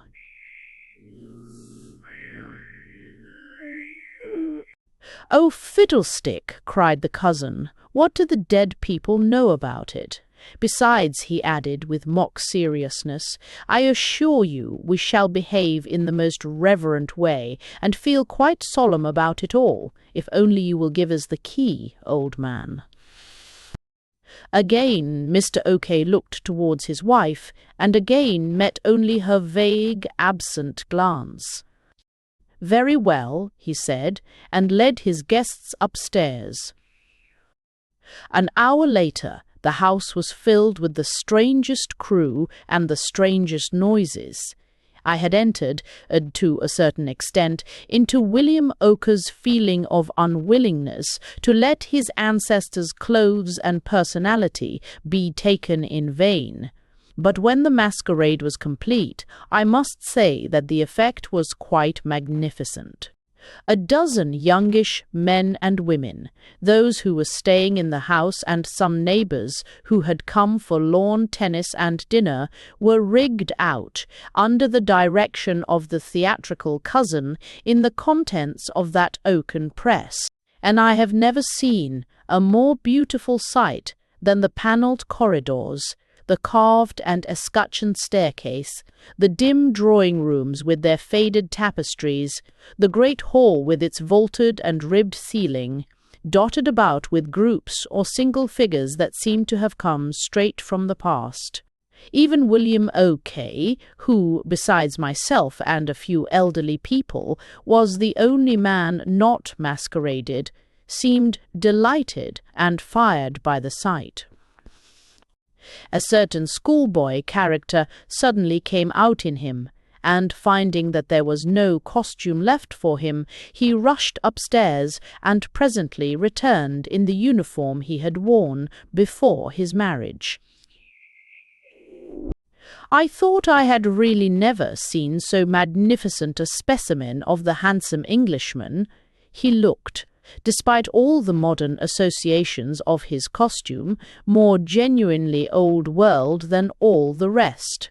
A knight for the Black Prince, or Sidney, with his admirably regular features and beautiful fair hair and complexion. After a minute, even the elderly people had got costumes of some sort. Dominoes arranged at the moment, and hoods, and all manner of disguises made out of pieces of old embroidery, and oriental stuffs and furs. And very soon this rabble of maskers had become, so to speak, completely drunk with its own amusement, with the childishness and, if I may say so, the barbarism, the vulgarity underlying the majority even of well-bred English men and women. Mr. OK himself doing the mountebank like a schoolboy at Christmas. "Where is Mrs. OK? Where is Alice?" someone suddenly asked. Mrs. OK had vanished. I could fully understand that to this eccentric being, with her fantastic, imaginative, morbid passion for the past, such a carnival as this must be positively revolting. And, absolutely indifferent as she was to giving offence, I could imagine how she would have retired, disgusted and outraged, to dream her strange daydreams in the Yellow Room. But a moment later, as we were all noisily preparing to go in to dinner, the door opened and a strange figure entered, stranger than any of these others who were profaning the clothes of the dead.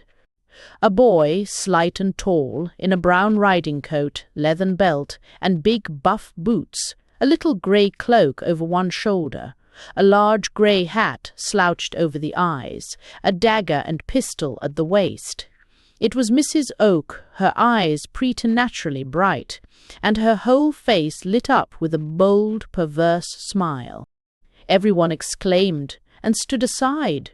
Then there was a moment's silence, broken by faint applause. Even to a crew of noisy boys and girls playing the fool in the garments of men and women, long dead and buried, there is something questionable in the sudden appearance of a young married woman, the mistress of the house, in a riding-coat and jack-boots, and Mrs. Buzz. O'K's expression did not make the jest seem any the less questionable. "What is that costume?" asked the theatrical cousin, who, after a second, had come to the conclusion that Mrs. Oak was merely a woman of marvellous talent whom he must try and secure for his amateur troupe next season. "It is the dress in which an ancestress of ours, my namesake Alice OK, used to go out riding with her husband in the days of Charles I," she answered, and took her seat at the head of the table. All, what Belineda my eyes sought those of OK of Oakhurst." He, who blushed as easily as a girl of 16, was now as white as ashes, and I noticed that he pressed his hand almost convulsively to his mouth. "Don't you recognize my dress, William?"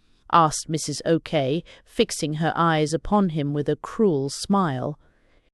He did not answer, and there was a moment's silence, which the theatrical cousin had the happy thought of breaking by jumping upon his seat and emptying off his glass with the exclamation, "To the health of the two Alice Oaks, of the past and the present." Mrs. OK nodded, and with an expression I had never seen in her face before, answered in a loud and aggressive tone. To the health of the poet, Mr. Christopher Lovelock, if his ghost be honouring this house with its presence. I felt suddenly as if I were in a madhouse. Across the table, in the midst of this room full of noisy wretches, tricked out red, blue, purple, and party-coloured, as men and women of the 16th, 17th, and 18th centuries, as improvised Turks and Eskimos, and dominoes, and clowns with faces painted and corked and flowered over.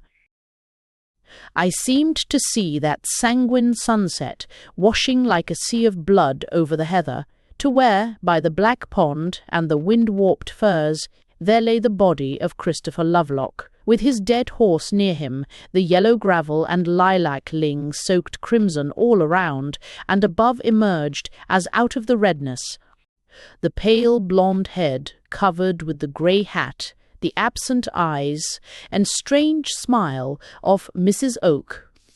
It seemed to me horrible, vulgar, abominable, as if I had got inside a madhouse. 8. From that moment I noticed a change in William OK, or rather, a change that had probably been coming on for some time, got to the stage of being noticeable. I don't know whether he had any words with his wife about her masquerade of that unlucky evening. On the whole, I decidedly think not. OK was, with everyone, a diffident and reserved man, and most of all so with his wife. Besides, I can fancy that he would experience a positive impossibility of putting into words any strong feeling of disapprobation towards her, that his disgust would necessarily be silent. But be this as it may, I perceived very soon that the relations between my host and hostess had become exceedingly strained. Mrs. OK, indeed, had never paid much attention to her husband, and seemed merely a trifle more indifferent to his presence than she had been before. But OK himself, although he affected to address her at meals from a desire to conceal his feeling, and a fear of making the position disagreeable to me, very clearly could scarcely bear to speak to or even see his wife. The poor fellow's honest soul was quite brimful of pain, which he was determined not to allow to overflow, and which seemed to filter into his whole nature and poison it. This woman had shocked and pained him more than was possible to say, and yet it was evident that he could neither cease loving her nor commence comprehending her real nature. I sometimes felt, as we took our long walks through the monotonous country, across the oak-dotted grazing grounds, and by the brink of the dull green serried hop rows, talking at rare intervals about the value of the crops, the drainage of the estate, the village schools, the Primrose League, and the iniquities of Mr. Fast. Gladstone, while OK of Oakhurst, carefully cut down every tall thistle that caught his eye. I sometimes felt, I say, an intense and impotent desire to enlighten this man about his wife's character. I seemed to understand it so well, and to understand it well seemed to imply such a comfortable acquiescence, and it seemed so unfair that just he should be condemned to puzzle forever over this enigma and wear out his soul trying to comprehend what now seemed so plain to me. But how would it ever be possible to get this serious, conscientious, slow-brained representative of English simplicity and honesty and thoroughness to understand the mixture of self-engrossed vanity, of shallowness, of poetic vision, of love of morbid excitement, that walked this earth under the name of Alice Oak? So OK of Oakhurst was condemned never to understand, but he was condemned also to suffer from his inability to do so. The poor fellow was constantly straining after an explanation of his wife's peculiarities, and although the effort was probably unconscious, it caused him a great deal of pain. The gash, the maniac frown, as my friend calls it, between his eyebrows seemed to have grown a permanent feature of his face. Mrs. OK, on her side, was making the very worst of the situation. Perhaps she resented her husband's tacit reproval of that masquerade night's freak, and determined to make him swallow more of the same stuff, for she clearly thought that one of William's peculiarities, and one for which she despised him, was that he could never be goaded into an outspoken expression of disapprobation, that from her he would swallow any amount of bitterness without complaining. At any rate, she now adopted a perfect policy of teasing and shocking her husband about the murder of Lovelock. She was perpetually alluding to it in her conversation, discussing in his presence what had or had not been the feelings of the various actors in the tragedy of 1626, and insisting upon her resemblance and almost identity with the original Alice Oak. Something had suggested to her eccentric mind that it would be delightful to perform in the garden at Oakyhurst, under the huge ilexes and elms, a little masque which she had discovered among Christopher Lovelock's works, and she began to scour the country and enter into vast correspondence for the purpose of effectuating this scheme. Letters arrived every other day from the theatrical cousin, whose only objection was that Oakyhurst was too remote a locality for an entertainment in which he foresaw great glory to himself. And every now and then there would arrive some young gentleman or lady whom Alice OK had sent for to see whether they would do. I saw very plainly that the performance would never take place, and that Mrs. OK herself had no intention that it ever should. She was one of those creatures to whom realization of a project is nothing, and who enjoy plan, making almost the more for knowing that all will stop short at the plan. Meanwhile, this perpetual talk about the pastoral, about Lovelock, this continual attitudinizing as the wife of Nicholas OK, had the further attraction to Mrs. OK of putting her husband into a condition of frightful, though suppressed irritation, which she enjoyed with the enjoyment of a perverse child. You must not think that I looked on indifferent, although I admit that this was a perfect treat to an amateur student of character, like myself. I really did feel most sorry for poor OK, and frequently quite indignant with his wife. I was several times on the point of begging her to have more consideration for him, even of suggesting that this kind of behavior, particularly before a comparative stranger like me, was very poor taste. But there was something elusive about Mrs. Z's in my knees, exes and the ways. OK, which made it next to impossible to speak seriously with her. And besides, I was by no means sure that any interference on my part would not merely animate her perversity. One evening a curious incident took place. We had just sat down to dinner, the Oakeys, the theatrical cousin, who was down for a couple of days, and 3 or 4 neighbours. It was dusk, and the yellow light of the candles mingled charmingly with the greyness of the evening. OK was not well, and had been remarkably quiet all day, more diaphanous, strange, and far away than ever, and her husband seemed to have felt a sudden return of tenderness, almost of compassion, for this delicate, fragile creature. We had been talking of quite indifferent matters when I saw Mr. Bister and Matters, when I saw Mr. Restamers, Widow. OK suddenly turned very white, and looked fixedly for a moment at the window opposite to his seat. "Who's that fellow looking in at the window and making signs to you, Alice? Damn his impudence," he cried, and jumping up, ran to the window, opened it, and passed out into the twilight.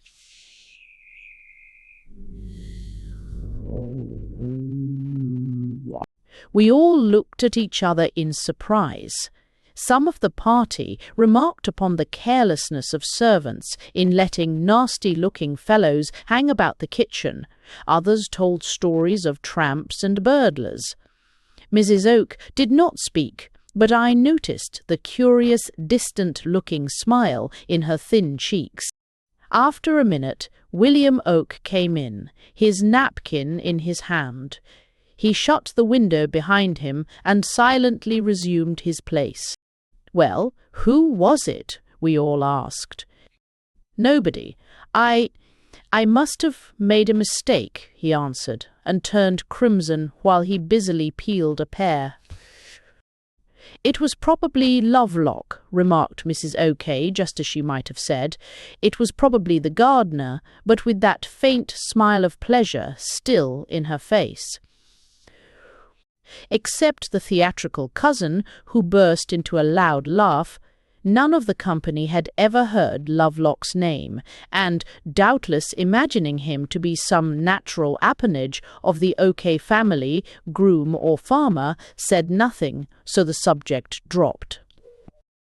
From that evening onwards things began to assume a different aspect. That incident was the beginning of a perfect system. A system of what? I scarcely know how to call it. A system of grim jokes on the part of Mrs. Simming. OK, of superstitious fancies on the part of her husband. A system of mysterious persecutions on the part of some less earthly tenant of Oakyhurst. Well, yes, after all, why not? We have all heard of ghosts, had uncles, cousins, grandmothers, nurses, who have seen them. We are all a bit afraid of them at the bottom of our soul, so why shouldn't they be? I am too sceptical to believe in the impossibility of anything for my part. Besides, when a man has lived throughout a summer in the same house with a woman like Mrs. Oak of Oakerhurst, he gets to believe in the possibility of a great many improbable things, I assure you, as a mere result of believing in her. That a weird creature, visibly not of this earth, a reincarnation of a woman who murdered her lover 2 centuries and a half ago, that such a creature should have the power of attracting about her being altogether superior to earthly lovers, the man who loved her in that previous existence, whose love for her was his death. What is there astonishing in that? Mrs. O.K. herself, I feel quite persuaded, believed or half-believed it.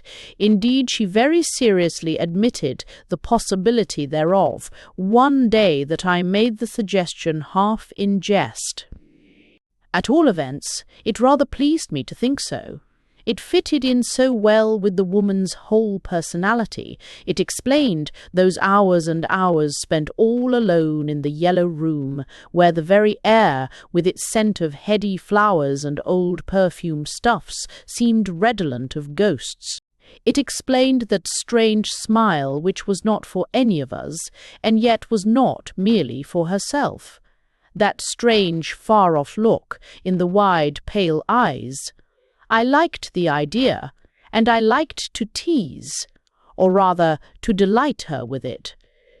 How should I know that the wretched husband would take such matters seriously? He became day by day more silent and perplexed, looking and, as a result, worked harder and probably with less effect at his land-improving schemes and political canvassing. It seemed to me that he was perpetually listening, watching, waiting for something to happen. A word spoken suddenly, the sharp opening of a door, would make him start, turn crimson, and almost tremble. The mention of Lovelock brought a helpless look, half a convulsion like that of a man overcome by great heat, into his face. And his wife, so far from taking any interest in his altered looks, went on irritating him more and more. Every time that the poor fellow gave one of those starts of his, or turned crimson at the sudden sound of a footstep, Mrs. O'Kay would ask him, with her contemptuous indifference, whether he had seen Lovelock. I soon began to perceive that my host was getting perfectly ill. He would sit at meals never saying a word, with his eyes fixed scrutinizingly on his wife, as if vainly trying to solve some dreadful mystery, while his wife, ethereal, exquisite, went on talking in her listless way about the mask, about Lovelock, always about Lovelock. During our walks and rides, which we continued pretty regularly, he would start whenever, in the roads or lanes surrounding Oakyhurst, or in its grounds, we perceived a figure in the distance.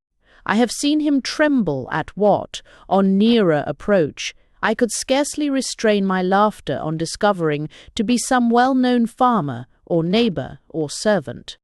Once, as we were returning home at dusk, he suddenly caught my arm and pointed across the oak-dotted pastures in the direction of the garden, then started off almost at a run, with his dog behind him, as if in pursuit of some intruder.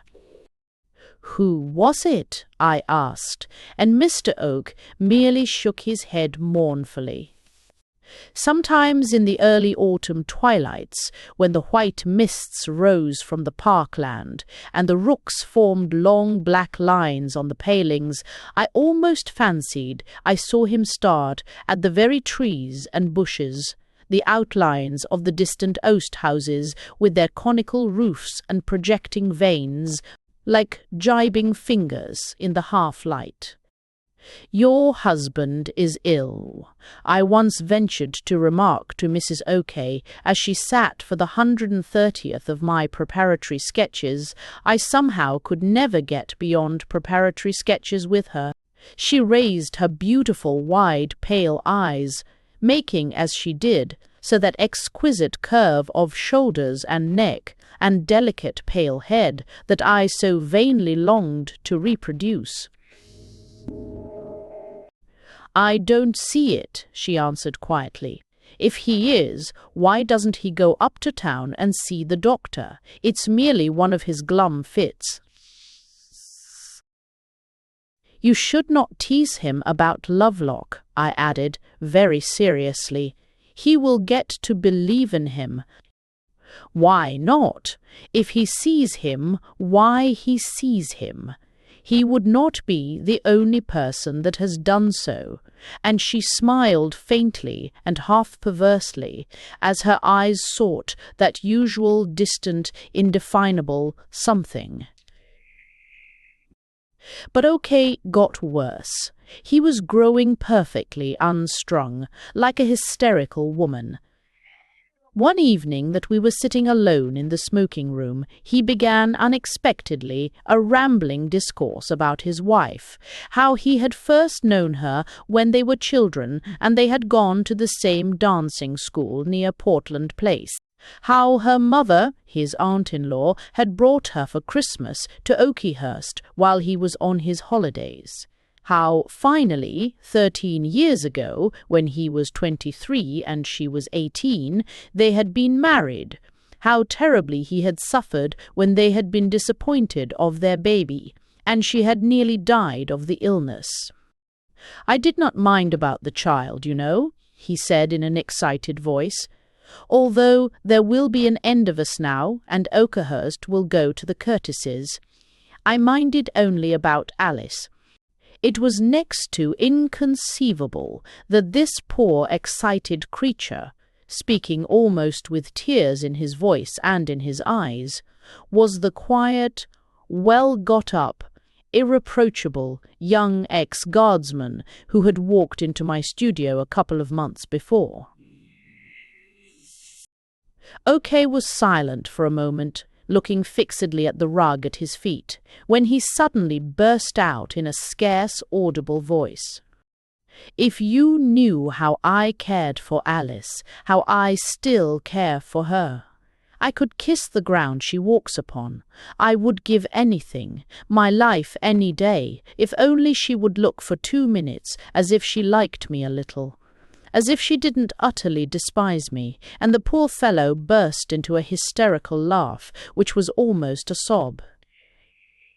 Then he suddenly began to laugh outright, exclaiming with a sort of vulgarity of intonation which was extremely foreign to him, "Damn it, old fellow, this is a queer world we live in," and rang for more brandy and soda, which he was beginning, I noticed, to take pretty freely now, although he had been almost a blue-ribbon man, as much so as is possible for a hospitable country gentleman. It became clear to me now that, incredible as it might seem, the thing that ailed William Oak was jealousy.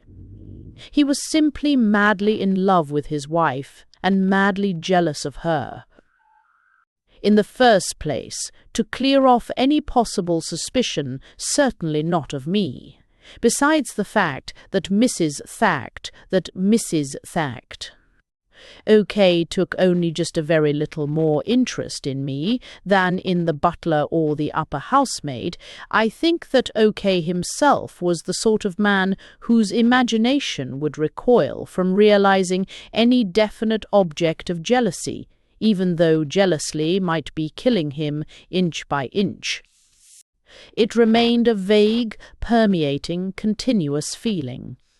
The feeling that he loved her, and she did not care a jackstraw about him, and that everything with which she came into contact was receiving some of that notice which was refused to him. Every person, or thing, or tree, or stone. It was the recognition of that strange, far-off look in Mrs. Oak's eyes, of that strange, absent smile on Mrs. Oak's lips. Eyes and lips that had no look and no smile for him. Gradually his nervousness, his watchfulness, suspiciousness, tendency to start, took a definite shape. Mr. Oak was forever alluding to steps or voices he had heard, to figures he had seen sneaking round the house. The sudden bark of one of the dogs would make him jump up. He cleaned and loaded very carefully all the guns and revolvers in his study, and even some of the old fowling pieces and holster pistols in the hall. The servants and tenants thought that OK of Oakhurst had been seized with a terror of tramps and burglars. Mrs. OK smiled contemptuously at all these doings. "My dear William," she said one day, "the persons who worry you have just as good a right to walk up and down the passages and staircase, and to hang about the house as you or I. They were there, in all probability, long before either of us was born, and are greatly amused by your preposterous notions of privacy." Mr. OK laughed angrily. "I suppose you will tell me it is Lovelock, your eternal Lovelock, whose steps I hear on the gravel every night. I suppose he has as good a right to be here as you or I." And he strode out of the room. Lovelock, Lovelock, why will she always go on like that about Lovelock? Mr. OK asked me that evening, suddenly staring me in the face. I merely laughed. It's only because she has that play of his on the brain, I answered, and because she thinks you superstitious and likes to tease you. I don't understand, sighed OK. How could he? And if I had tried to make him do so, he would merely have thought I was insulting his wife and have perhaps kicked me out of the room. So I made no attempt to explain psychological problems to him, and he asked me no more questions until once. But I must first mention a curious incident that happened. The incident was simply this.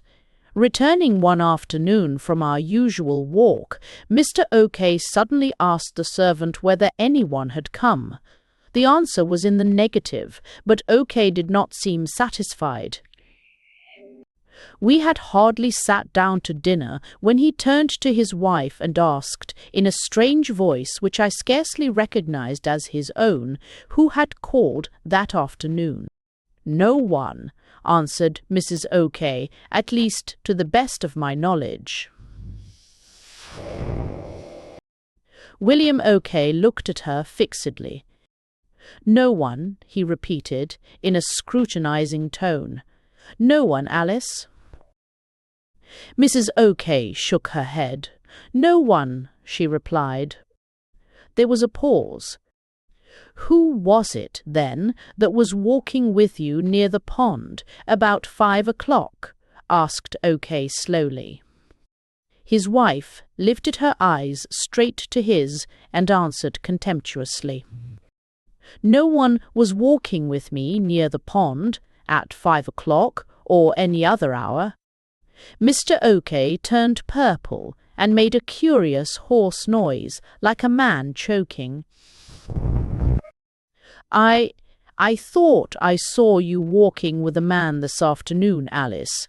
He brought out with an effort, adding, for the sake of appearances before me, I thought it might have been the curate come with that report for me. Mrs. OK smiled. I can only repeat that no living creature has been near me this afternoon, she said slowly. If you saw anyone with me, it must have been Lovelock, for there certainly was no one else. And she gave a little sigh, like a person trying to reproduce in her mind some delightful but too evanescent impression. I looked at my host. From crimson his face had turned perfectly livid, and he breathed as if someone was squeezing his windpipe. No more was said about the matter. I vaguely felt that a great danger was threatening. To Ochre, or to Mrs. Ochre. I could not tell which, but I was aware of an imperious inner call to avert some dreadful evil, to exert myself, to explain, to interpose. I determined to speak to OK the following day, for I trusted him to give me a quiet hearing, and I did not trust Mrs. Oak. That woman would slip through my fingers like a snake if I attempted to grasp her elusive character. I asked OK whether he would take a walk with me the next afternoon, and he accepted to do so with a curious eagerness. We started about 3 o'clock. It was a stormy, chilly afternoon, with great balls of white clouds rolling rapidly in the cold blue sky, and occasional lurid gleams of sunlight, broad and yellow, which made the black ridge of the storm, gathered on the horizon, look blue-black like ink. We walked quickly across the sere and sodden grass of the park, and on to the high road that led over the low hills, I don't know why, in the direction of Coates Common. Both of us were silent, for both of us had something to say and did not know how to begin. For my part, I recognize the impossibility of starting the subject. An uncalled-for interference from me would merely indispose Mr. OK and make him doubly dense of comprehension. So, if OK had something to say, which he evidently had, it was better to wait for him. OK, however, broke the silence only by pointing out to me the condition of the hops as we passed one of his many hop gardens. "It will be a poor year," he said, stopping short and looking intently before him. "No hops at all." I looked at him. It was clear that he had no notion what he was saying. The dark green vines were covered with fruit, and only yesterday he himself had informed me that he had not seen such a profusion of hops for many years. I did not answer, and we walked on. A cart met us in a dip of the road, and the carter touched his hat and greeted Mr. Oak. But Oak took no heed. He did not seem to be aware of the man's presence. The clouds were collecting all round, black domes, among which coursed the round grey masses of fleecy stuff. "I think we shall be caught in a tremendous storm," I said. "Hadn't we better be turning?" He nodded and turned sharp round. The sunlight lay in yellow patches under the oaks of the pasture lands and burnished the green hedges. The air was heavy and yet cold, and everything seemed preparing for a great storm. The rooks whirled in black clouds round the trees and the conical red caps of the oast houses, which give that country the look of being studded with turreted castles. Then they descended, a black line, upon the fields with what seemed an unearthly loudness of caw. And all round there arose a shrill, quavering bleating of lambs and calling of sheep, while the wind began to catch the topmost branches of the trees. Suddenly Mr. Oak broke the silence. "I don't know you very well," he began hurriedly and without turning his face towards me, "but I think you are honest, and you have seen a good deal of the world. Much more than I. I want you to tell me, but truly, please, what do you think a man should do if—" And he stopped for some minutes. "Imagine," he went on quickly, "that a man cares a great deal, a very great deal for his wife, and that he finds out that that she is deceiving him. No, don't misunderstand me, I mean that she is constantly surrounded by someone else and will not admit it, someone whom she hides away, do you understand? Perhaps she does not know all the risk she is running, you know, but she will not draw back. She will not avow it to her husband." "My dear OK," I interrupted, attempting to take the matter lightly, "these are questions that can't be solved in the abstract, or by people to whom the thing has not happened, and it certainly has not happened to you or me." OK took no notice of my interruption. "You see," he went on, "the man doesn't expect his wife to care much about him. It's not that. He isn't merely jealous, you know. But he feels that she is on the brink of dishonoring herself, because I don't think a woman can really dishonor her husband. Dishonor is in our own hands, and depends only on our own acts. He ought to save her, do you see? He must save her, in one way or another. But if she will not listen to him, what can he do? Must he seek out the other one and try and get him out of the way? You see, it's all the fault of the other, not hers, not hers. If only she would trust in her husband, she would be safe. but that other one won't let her. "Look here, okay," I said boldly, but feeling rather frightened. "I know quite well what you are talking about, and I see you don't understand the matter in the very least.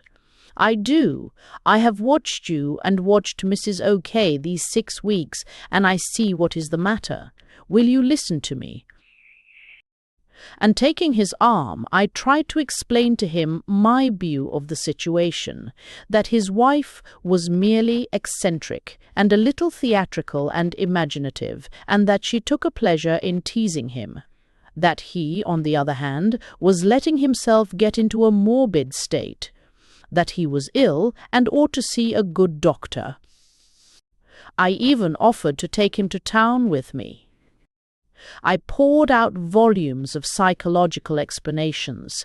I dissected Mrs. O'K's character 20 times over and tried to show him that there was absolutely nothing at the bottom of his suspicions beyond an imaginative purpose and a garden play on the brain. I adduced 20 instances, mostly invented for the nonce, of ladies of my acquaintance who had suffered from similar fads. I pointed out to him that his wife ought to have an outlet for her imaginative and theatrical over-energy. I advised him to take her to London and plunge her into some set where everyone should be more or less in a similar condition. I laughed at the notion of there being any hidden individual about the house.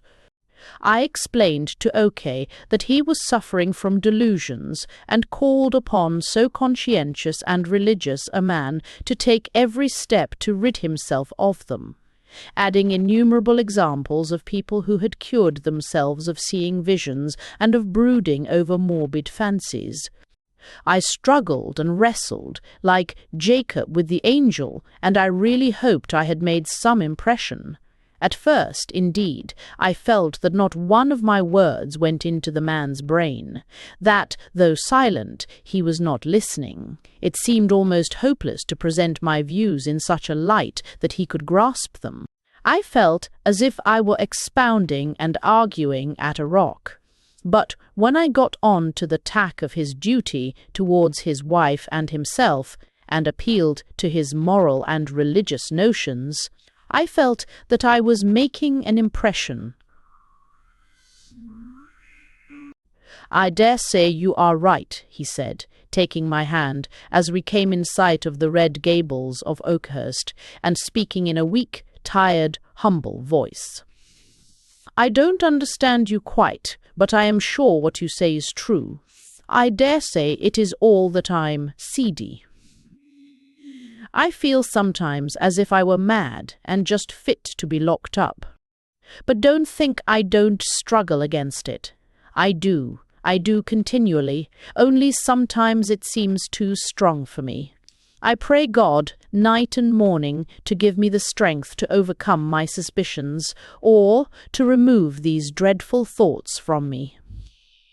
God knows, I know what a wretched creature I am, and how unfit to take care of that poor girl." And OK again pressed my hand. As we entered the garden, he turned to me once more. "I am very, very grateful to you," he said, "and indeed, I will do my best to try and be stronger. If only," he added with a sigh, "if only Alice would give me a moment's breathing time, and not go on day after day mocking me with her lovelock. Save of Welbo." I had begun Mrs. O'K's portrait, and she was giving me a sitting. She was unusually quiet that morning, but it seemed to me, with the quietness of a woman who is expecting something, and she gave me the impression of being extremely happy. She had been reading, at my suggestion, the Vita Nuova, which she did not know before, and the conversation came to roll upon that, and upon the question whether love so abstract and so enduring was a possibility. Such a discussion, which might have savoured of flirtation in the case of almost any other young and beautiful woman, became in the case of Mrs. Oak something quite different. It seemed distant, intangible, not of this earth, like her smile and the look in her eyes. "Such love as that," she said, looking into the far distance of the oak-dotted parkland, "is very rare, but it can exist. It becomes a person's whole existence, his whole soul, and it can survive the death, not merely of the beloved, but of the lover. It is unextinguishable and goes on in the spiritual world until it meet a reincarnation of the beloved, and when this happens, it jets out and draws to it all that may remain of that lover's soul, and takes shape and surrounds the beloved one once more." Mrs. Oak was speaking slowly, almost to herself, and I had never, I think, seen her look so strange and so beautiful, the stiff white dress bringing out, but the more the exotic exquisiteness and incorporealness of her person. I did not know what to answer, so I said, half in jest, "I fear you have been reading too much Buddhist literature, Mrs. O'K. There is something dreadfully esoteric in all you say." She smiled contemptuously. "I know people can't understand such matters," she replied, and was silent for some time. But through her quietness and silence I felt, as it were, the throb of a strange excitement in this woman, almost as if I had been holding her pulse. Still, I was in hopes that things might be beginning to go better in consequence of my interference. Mrs. Ocker had scarcely once alluded to Lovelock in the last 2 or 3 days, and Ocker had been much more cheerful and natural since our conversation. He no longer seemed so worried, and once or twice I had caught in him a look of great gentleness and loving kindness, almost of pity, as towards some young and very frail thing, as he sat opposite his wife. But the end had come. After that sitting, Mrs. O'K had complained of fatigue and retired to her room, and O'K had driven off on some business to the nearest town. I felt all alone in the big house, and after having worked a little at a sketch I was making in the park, I amused myself rambling about the house. It was a warm, enervating autumn afternoon, the kind of weather that brings the perfume out of everything, the damp ground and fallen leaves, the flowers in the jars, the old woodwork and stuffs. That seems to bring on to the surface of one's consciousness all manner of vague recollections and expectations, a something half pleasurable, half painful, that makes it impossible to do or to think. I was the prey of this particular, not at all unpleasurable, restlessness. I wandered up and down the corridors, stopping to look at the pictures, which I knew already in every detail, to follow the pattern of the carvings and old stuffs, to stare at the autumn flowers arranged in magnificent masses of colour in the big china bowls and jars. I took up one book after another and threw it aside.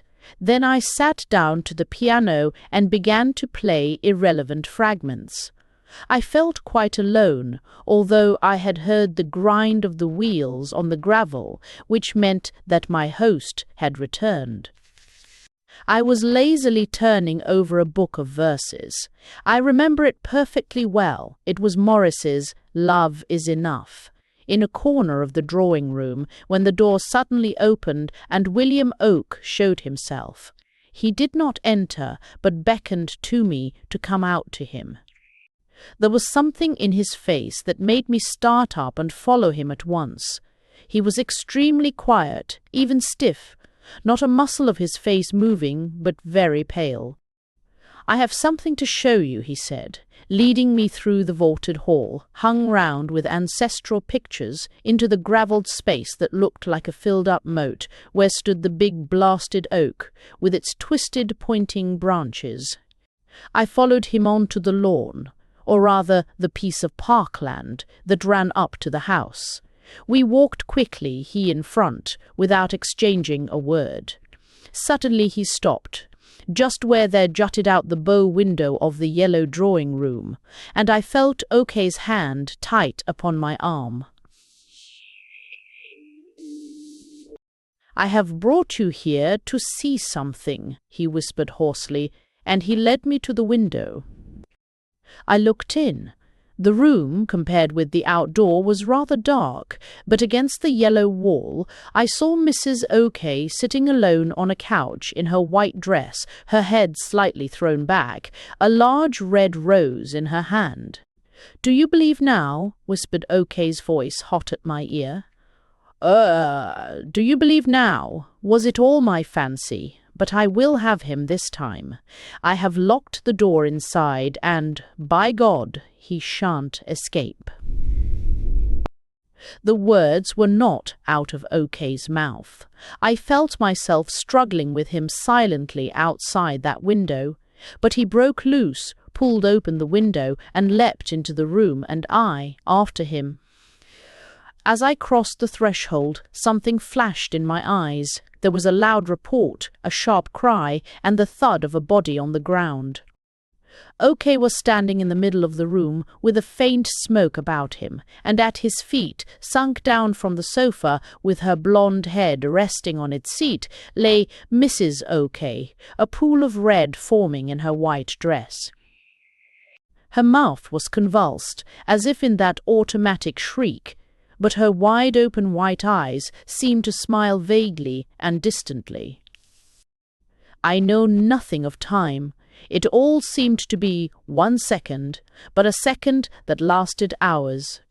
Okay stared, then turned round and laughed. "The damned rascal has given me the slip again," he cried, and quickly unlocking the door, rushed out of the house with dreadful cries. That is the end of the story. Okay tried to shoot himself that evening, but merely fractured his jaw and died a few days later, raving. There were all sorts of legal inquiries, through which I went as through a dream, and whence it resulted that Mr. Okay had killed his wife in a fit of momentary madness. That was the end of Alice Oak. By the way, her maid brought me a locket which was found round her neck, all stained with blood.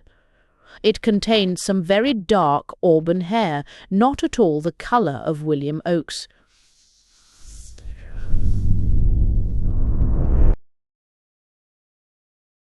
Thanks for listening to A Phantom Lover by Vernon Lee.